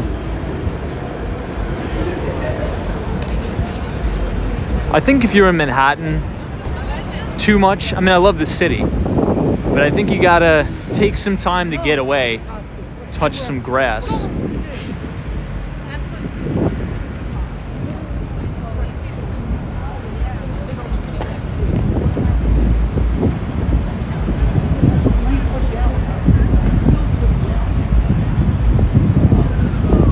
You know, an interesting or a more creative way that you can increase your steps during the day is getting one of those little, I'm not sure how much they cost, but there is one in, I forget which WeWork it is. It may be in the Brickell City Center, but it's a standing desk, but it has a treadmill at the bottom. So you're working, but you're walking on the treadmill as you're working. It's kind of cool. Hey, Giovanni is here. What's up? W says the Dell's Halal is the best halal place in the city, if you ask me. Outside of the News Corporation building.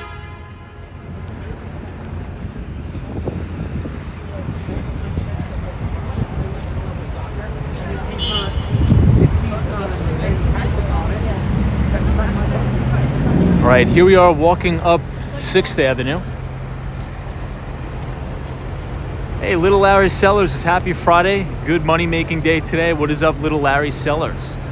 Hopefully you had a good trading day on Wall Street.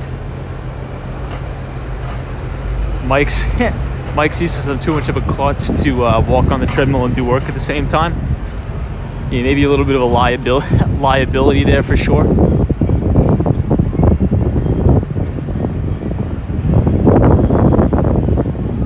Michael Joseph's 14th vote for House Speaker happening now. You know, I've been hearing about that. I haven't been following it at all, but I don't get it. What is taking so long? And excuse my ignorance, you guys know me, like, I'm probably the most tuned out. I've just totally checked out of politics. It's almost just like I can't stand it. But I see all these articles flying around. I just can't stomach to even read them. But I guess we still don't have a Speaker of the House. Whoa, look at the line for Adele's. Okay, this is one of the longest lines I think I've ever seen. Check out how far that goes. That's insane. It is worth it though. I do have to say it is worth it. If you're a tourist, you got to at least try it one time. Let me stand up on here and give you more of an aerial view. Now this is the best halal food place in the city. Look at how crazy the line is.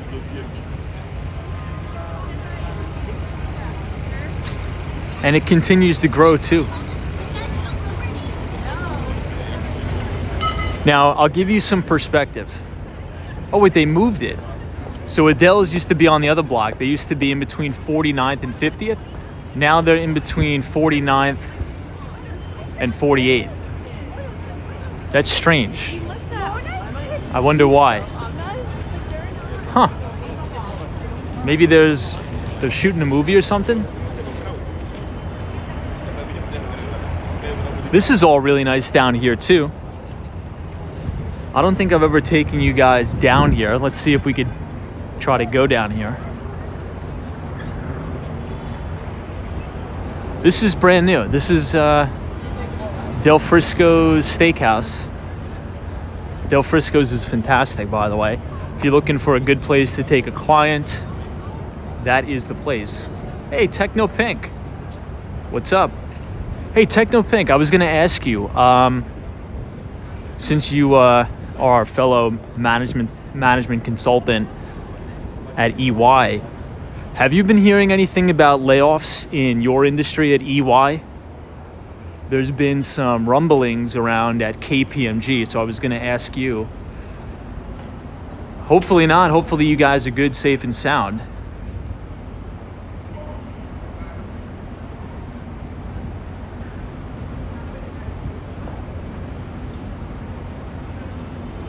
Hey, Nina's here. Says, hey, Tom and team. What's up, Nina? Welcome. Good to see you on this non-farm payroll Friday.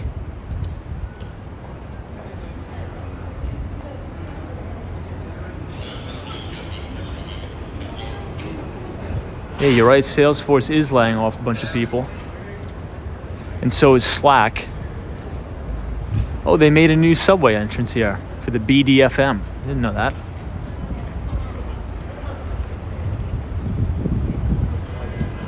Nicole Smith says, Tom, do you have a podcast? I guess this is it.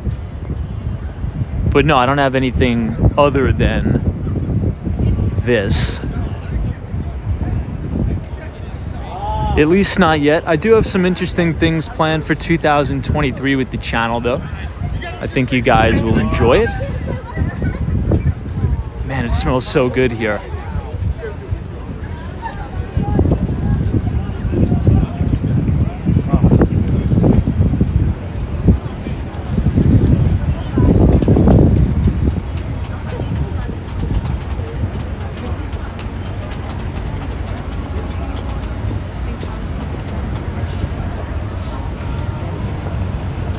Hey, Jacqueline Smith, thank you so much for watching. Appreciate it.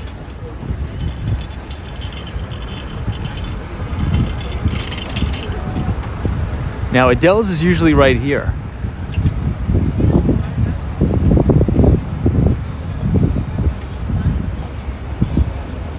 know what? They finally took down the main holiday ornaments here. Usually they have the massive, I think it's either 6 or 8, those big red Christmas bulbs here. They did take them down.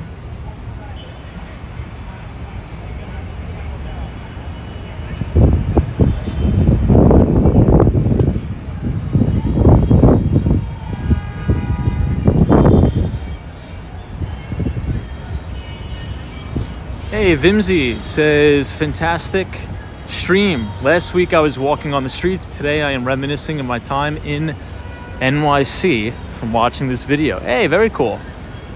Thanks so much for watching. We appreciate it. Hopefully you had a good time. You know, we were talking about that too. You know, I said once the holidays are over after the new year, you're going to see the city empty out. And it kind of is empty. You know, a lot of the tourists go home after the holidays, after the new year. And from January to about, I'd say, the end of March, on a relative basis, the city's pretty dead. City's pretty dead.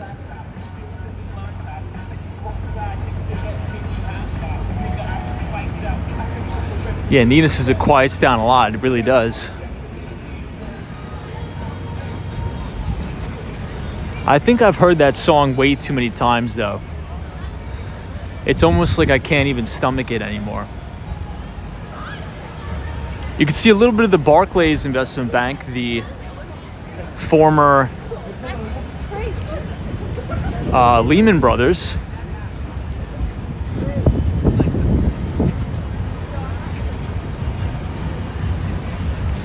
Oh, they even turned off the Christmas tree atop of the Radio City Music Hall too.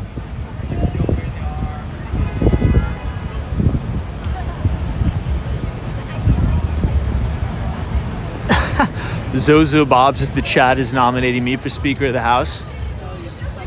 If I was ever nominated for Speaker of the House, I'd take the job, I'd take the position. I wouldn't know what to do, but at the end of the day, I think that's what we need. I think we need someone just to go up there and not do anything. And I think that would improve the situation. Do absolutely nothing, make no decisions, and I think things would improve. I honestly think that.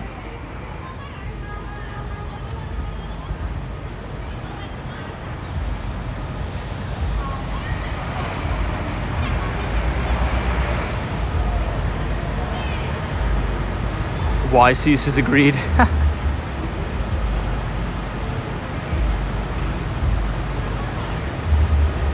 Hey, Patrick, New York, what's up? Good to see you. Thanks for joining us on this Friday night. So we'll quickly just do a recap of sort of what we talked about. We were just mainly talking about a lot of the leading sectors in the market so far. We talked about the home builders, which is a pretty contrarian one, right?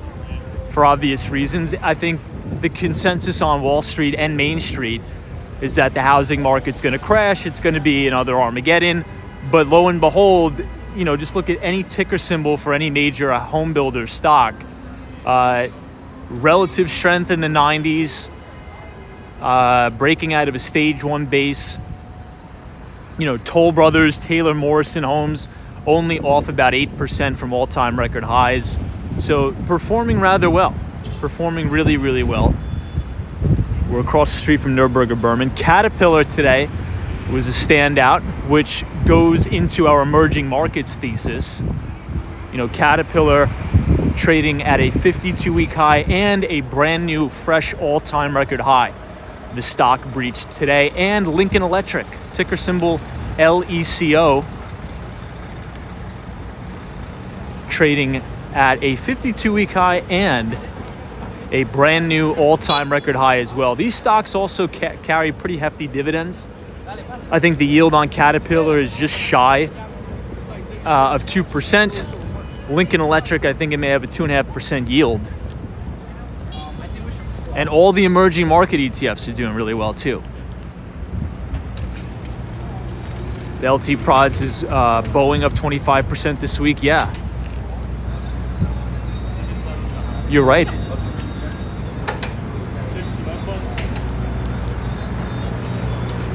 Wilhelms says, I believe Lincoln Electric makes welding machines. They do. They do a lot of stuff. They're even involved in some robotics, but lots of welding. I think they make a lot of floodlights, some generators.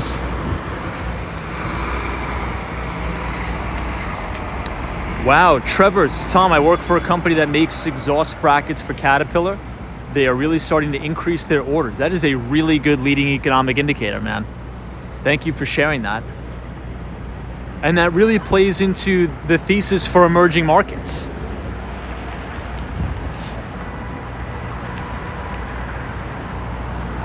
Now, one of the other reasons, oh my God, I can't believe this.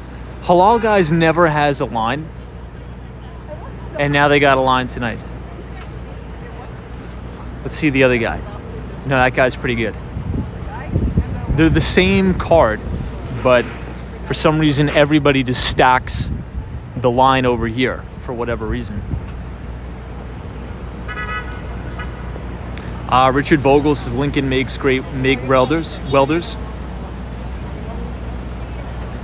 No way. The Speaker of the House makes almost $250,000. That's insane, man.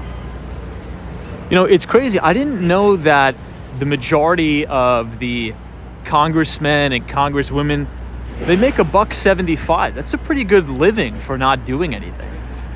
That's a really, really good living for doing almost absolutely nothing. That's a lot of money. Now, I think, and maybe I have a cognitive bias, so maybe I'm wrong. But I think if you are going into any sort of public service,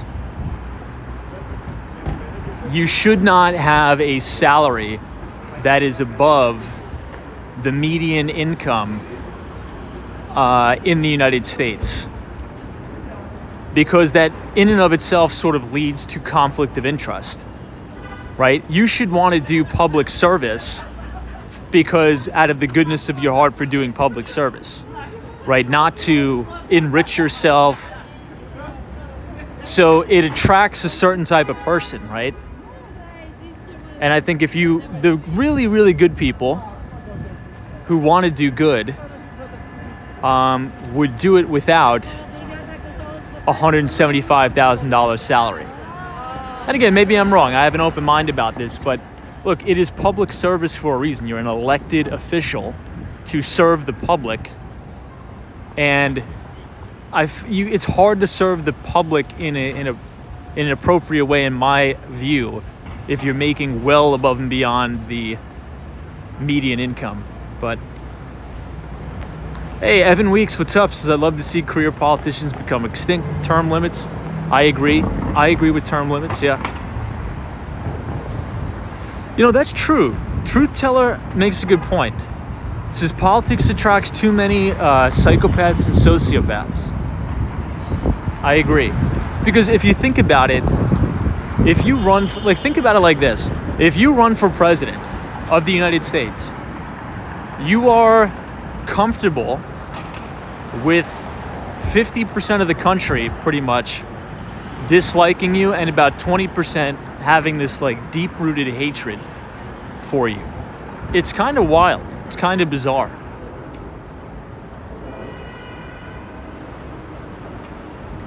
Robert says, I don't think $175,000 a year is a lot. My boss makes more than that. I mean, I think it's a lot for an elected official. What are these people doing? For that, it's a lot, in my view.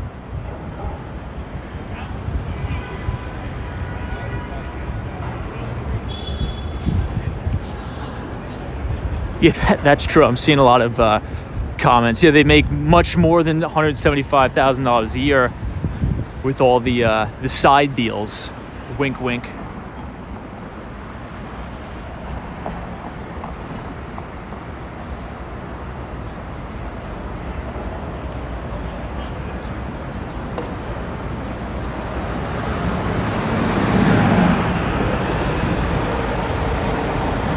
We've already been streaming for 2 hours. Where did the time go?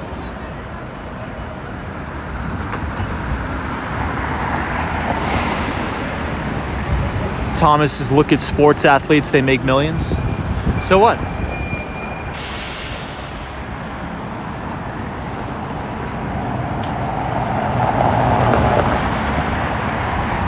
Hey, Toby Kelly says hello from Ottawa, Canada. Good to see you, Toby Kelly. Thanks so much.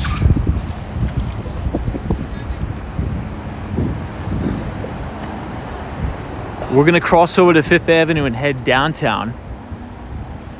I always lose track of time on the streams. Hey, Gail, thank you so much for the 10 Canadian. I appreciate all of your support. Your support makes these streams possible, so thank you so much. I appreciate that very, very much. Happy New Year to you too. So Coffee Spill says the president makes 400 grand a year. I honestly think that that may be that's probably appropriate. I think as you get to the level of the most powerful man or woman on the planet, I think that warrants that salary, because then you have, serious threats against your life, right? Regardless of if you're a Republican president or Democrat president, you have significant risk. So I think that's actually warranted.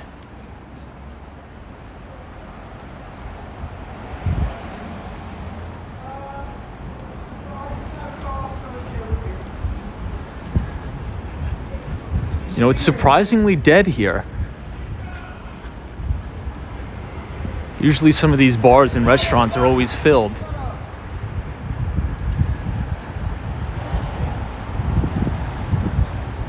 Hey, Penelope is here. What's up, Penelope? Thank you so much for joining. A blessed.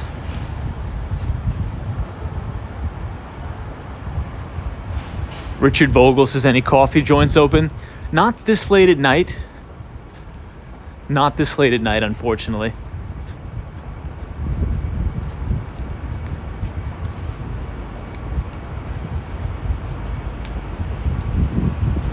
Looks like a lot of the restaurants are closed too.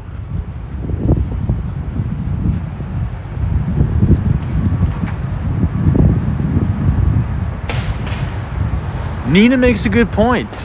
Yeah, I mean, if you're a president of the United States or high up in government, the speaking fees that you get paid are ridiculous. And it's not, I don't want to seem like I'm being biased towards a specific political party. It's both on both sides. Wow, look at how beautiful this lobby is. Wow. This is really beautiful. But you have people, right? Both Democrat and Republican, that are being paid hundreds of thousands of dollars in speaking fees. But at the end of the day, I really honestly think that much of that is a way for big corporations or big banks to get control over these people. So instead of just stuff in their pocket, they're like, yeah, come and speak. Come to 200 West Street, Goldman Sachs. We'll pay you $400,000 to speak or $1 million to speak.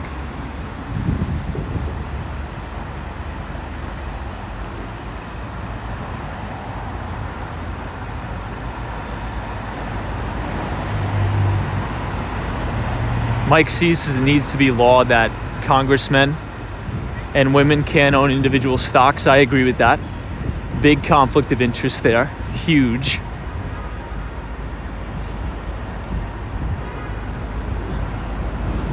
All right, we are now walking down Fifth Avenue.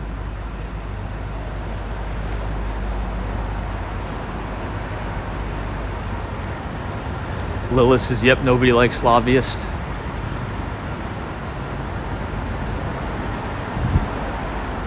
Coming up on the Peninsula Hotel.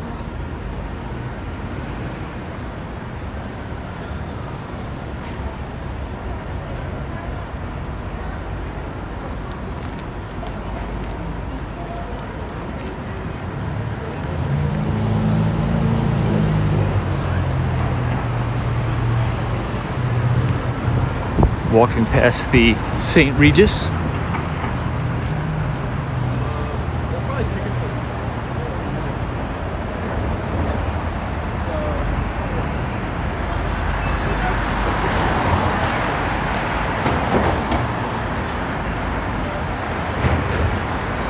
Yeah, Michael Joseph says if you're making the laws and if you're voting on policy. Now, I think the most egregious form of this insider trading, allegedly, I have to say, was when they were voting on the big bill that included massive increased spending on cybersecurity, which I actually do agree with the bill. But at the time, the day after the bill passed, you had like a 20% pop across the board in a lot of the major cybersecurity stocks. And it just so happened a lot of the politicians who were voting on the bill were opening up call option positions across the board on a lot of these cybersecurity stocks. Now, that's a huge conflict. And if you know that the government is going to be increasing spending to fortify cybersecurity, which I agree with, you shouldn't be able to trade off of that, I think.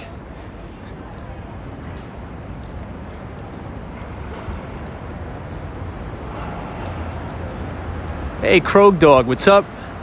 Here we have St. Thomas Church.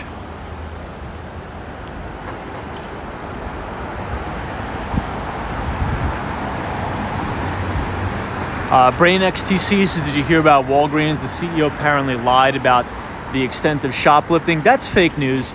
They didn't lie about it. They just said that they may have overstated how serious it's going to get. So there was a ton of slippage there, but it's improving materially. And on the call, they stated a couple reasons. They said, we've invested a lot of money in security. Probably we invested too much in security because there's not really too much that the security can do. Security is not allowed to apprehend people. They can only essentially watch people steal things and then call the police. The same thing as any employee can do. Then they partnered with a lot of asset protection firms. But I think the number one thing that really helped cut down on the shoplifting is they started to lock up a lot of the products behind those glass sliding doors. So if you walk into a Walgreens, depending on where you are, and you take a look at the most shoplifted items, they've actually ran an analysis on that and started to lock those items up behind glass. So if you want to purchase them, you actually have to call customer service and get it.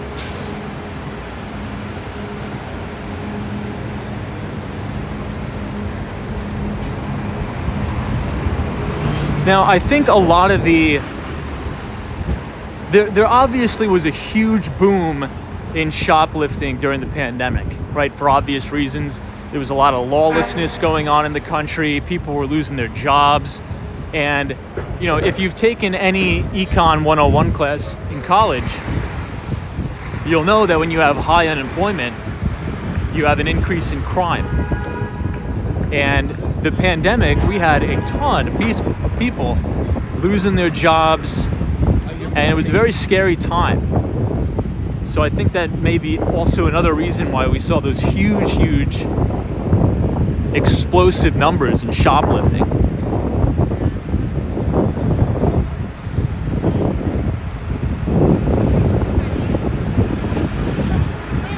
But it's a good point. They did say it may be overstated. Hey, CeeLo is here, says welcome. Good to see you, CeeLo.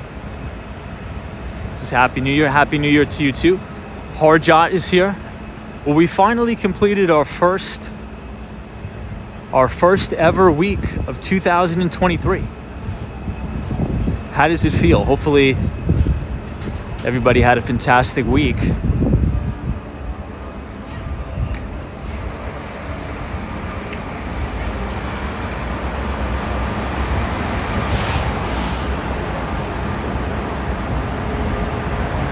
Hey, look, they have the Rockefeller Center Christmas tree up still. Wow.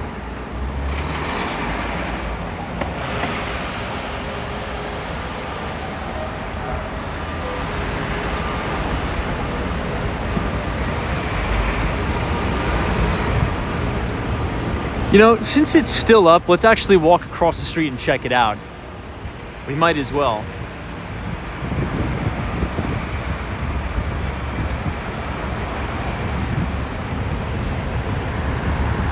Hey, 3T3 is here. What's up, Abe Blessed?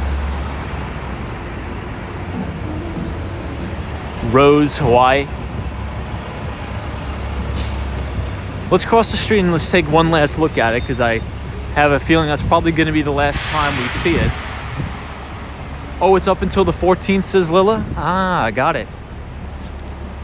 I wonder if it's the same thing, Lilla, as the Wall Street tree. Maybe they'll take the one down outside of the New York Stock Exchange too. Who knows?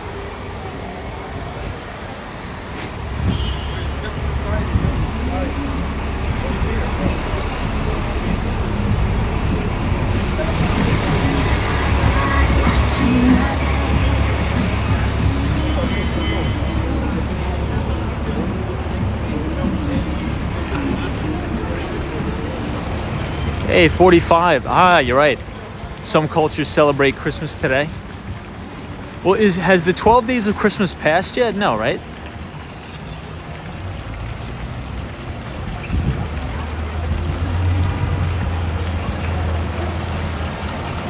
Oh, January 7th is the Orthodox Christmas. Ah, very good to know.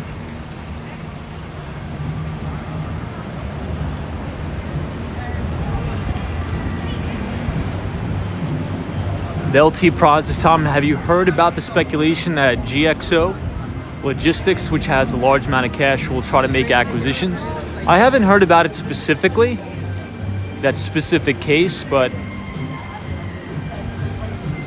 I wouldn't doubt it. I mean, you know, think about the environment we're in now. Tons of PE compression. A lot of valuations have been smashed. So I think it's going to benefit a lot of these companies who have big cash balances.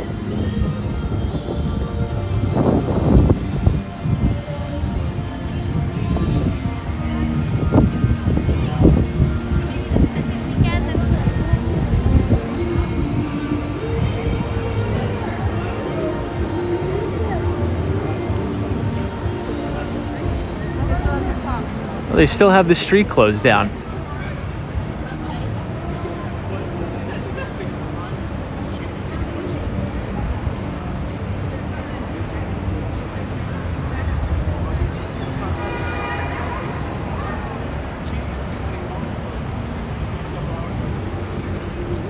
All right, well, it was cool to see it.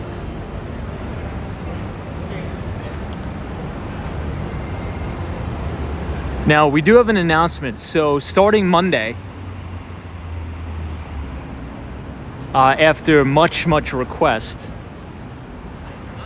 we are going to be I'm going to be posting market wrap-ups. They're going to be about 10-minute videos.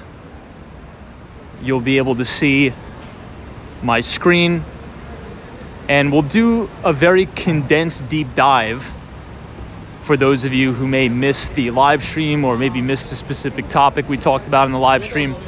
I think these 10-minute videos are going to be good. Maybe we'll do them every other day. So the first one will be out on Monday. We'll go through a ton of charts. We'll talk about some leading economic indicators. Maybe we'll even do some spreadsheet work in Excel. And I think it'll be good. I mean, I've been getting a lot of emails about how people have been saying, hey, what are your thoughts on this? What are your thoughts on that? Or I missed the stream. Could you put out shorter form videos? So I think we'll start to do that.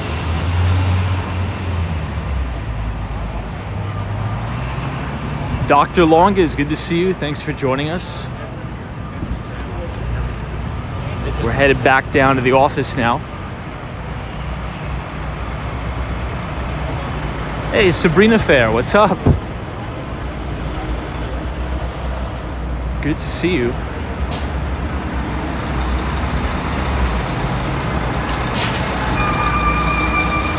Mike C says, will you be on camera? Maybe. Very possible.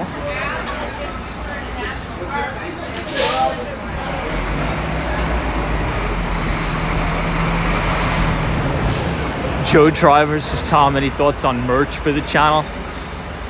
I haven't really thought about it. I don't know. I think that'd be maybe too much. We'll see. I want to make a coffee mug though.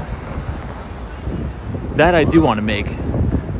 I think that'd be cool to put it on the desk. If I do make one, I'll send you guys one for sure.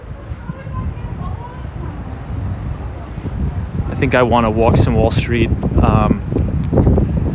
coffee mug on my desk.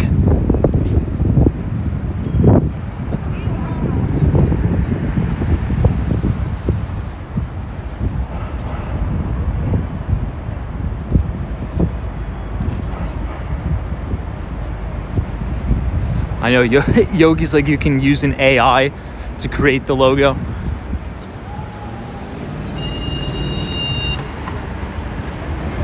Maybe we'll create an AI to do the live streams. Pretty soon, you never know, you may have an AI just doing the streams.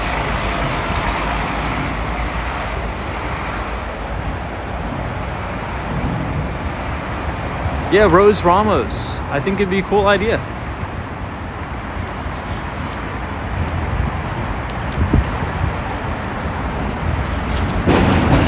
Yes, I know. Yeah, I think I'd want to make a coffee mug. I think it'd be cool. I have a lot of mugs in my house, so I'll do a branded Walks on Wall Street coffee mug, New York City, and I'll do a Miami branded one too. Mainly because I drink a lot of coffee.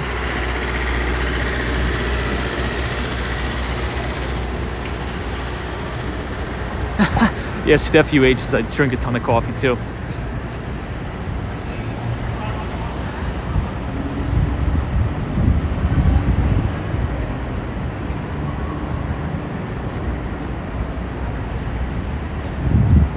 Krog Dog, I actually used to watch that being filmed.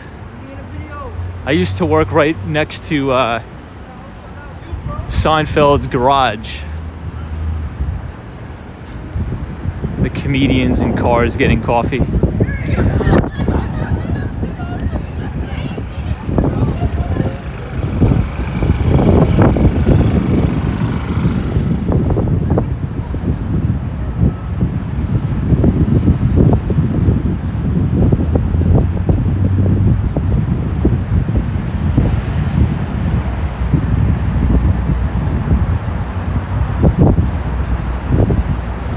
You know, I used to have an old Lehman Brothers coffee mug that I bought off of eBay, but I lost it. I don't know what I did with it. I think I lost it in the move to Miami. I gotta look for it when I get back to my place.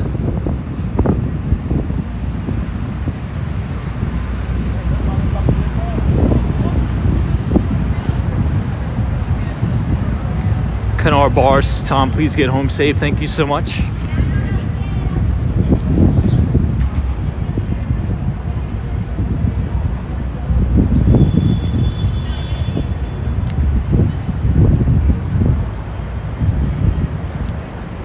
Lucrative. I appreciate that. Thank you so much. I'm trying to think of what I should eat. I am starving. Any ideas? I'm trying to think. Nicole Smith's pizza? Maybe.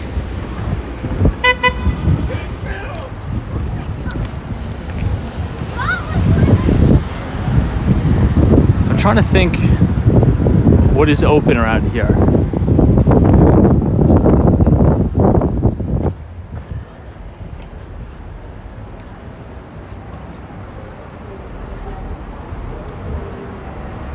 I think they may have something open in Grand Central.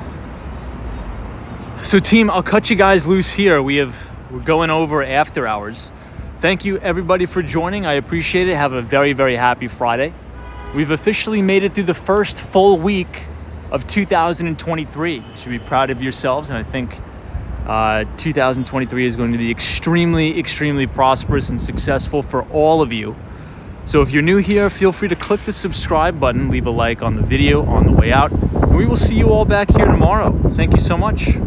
So Richard Vogel, Yogi, Nexus TV, Austin City Limits, Patrick, New York, Tom G, Nicole Smith, Steph UH, War Walker, Elias, Mohammed, thank you, Krog Dog, Trevor, Dusty Cole, GM, Dr. Longus, Roy S, Nadia, Abdullah, Diana, Mars Tech, Zozo Bob, into the Mighty Bull. Have a good night wherever you are, because there is always a bull market somewhere and you just need to know where to look. I'll see you guys right back here tomorrow, 8:30.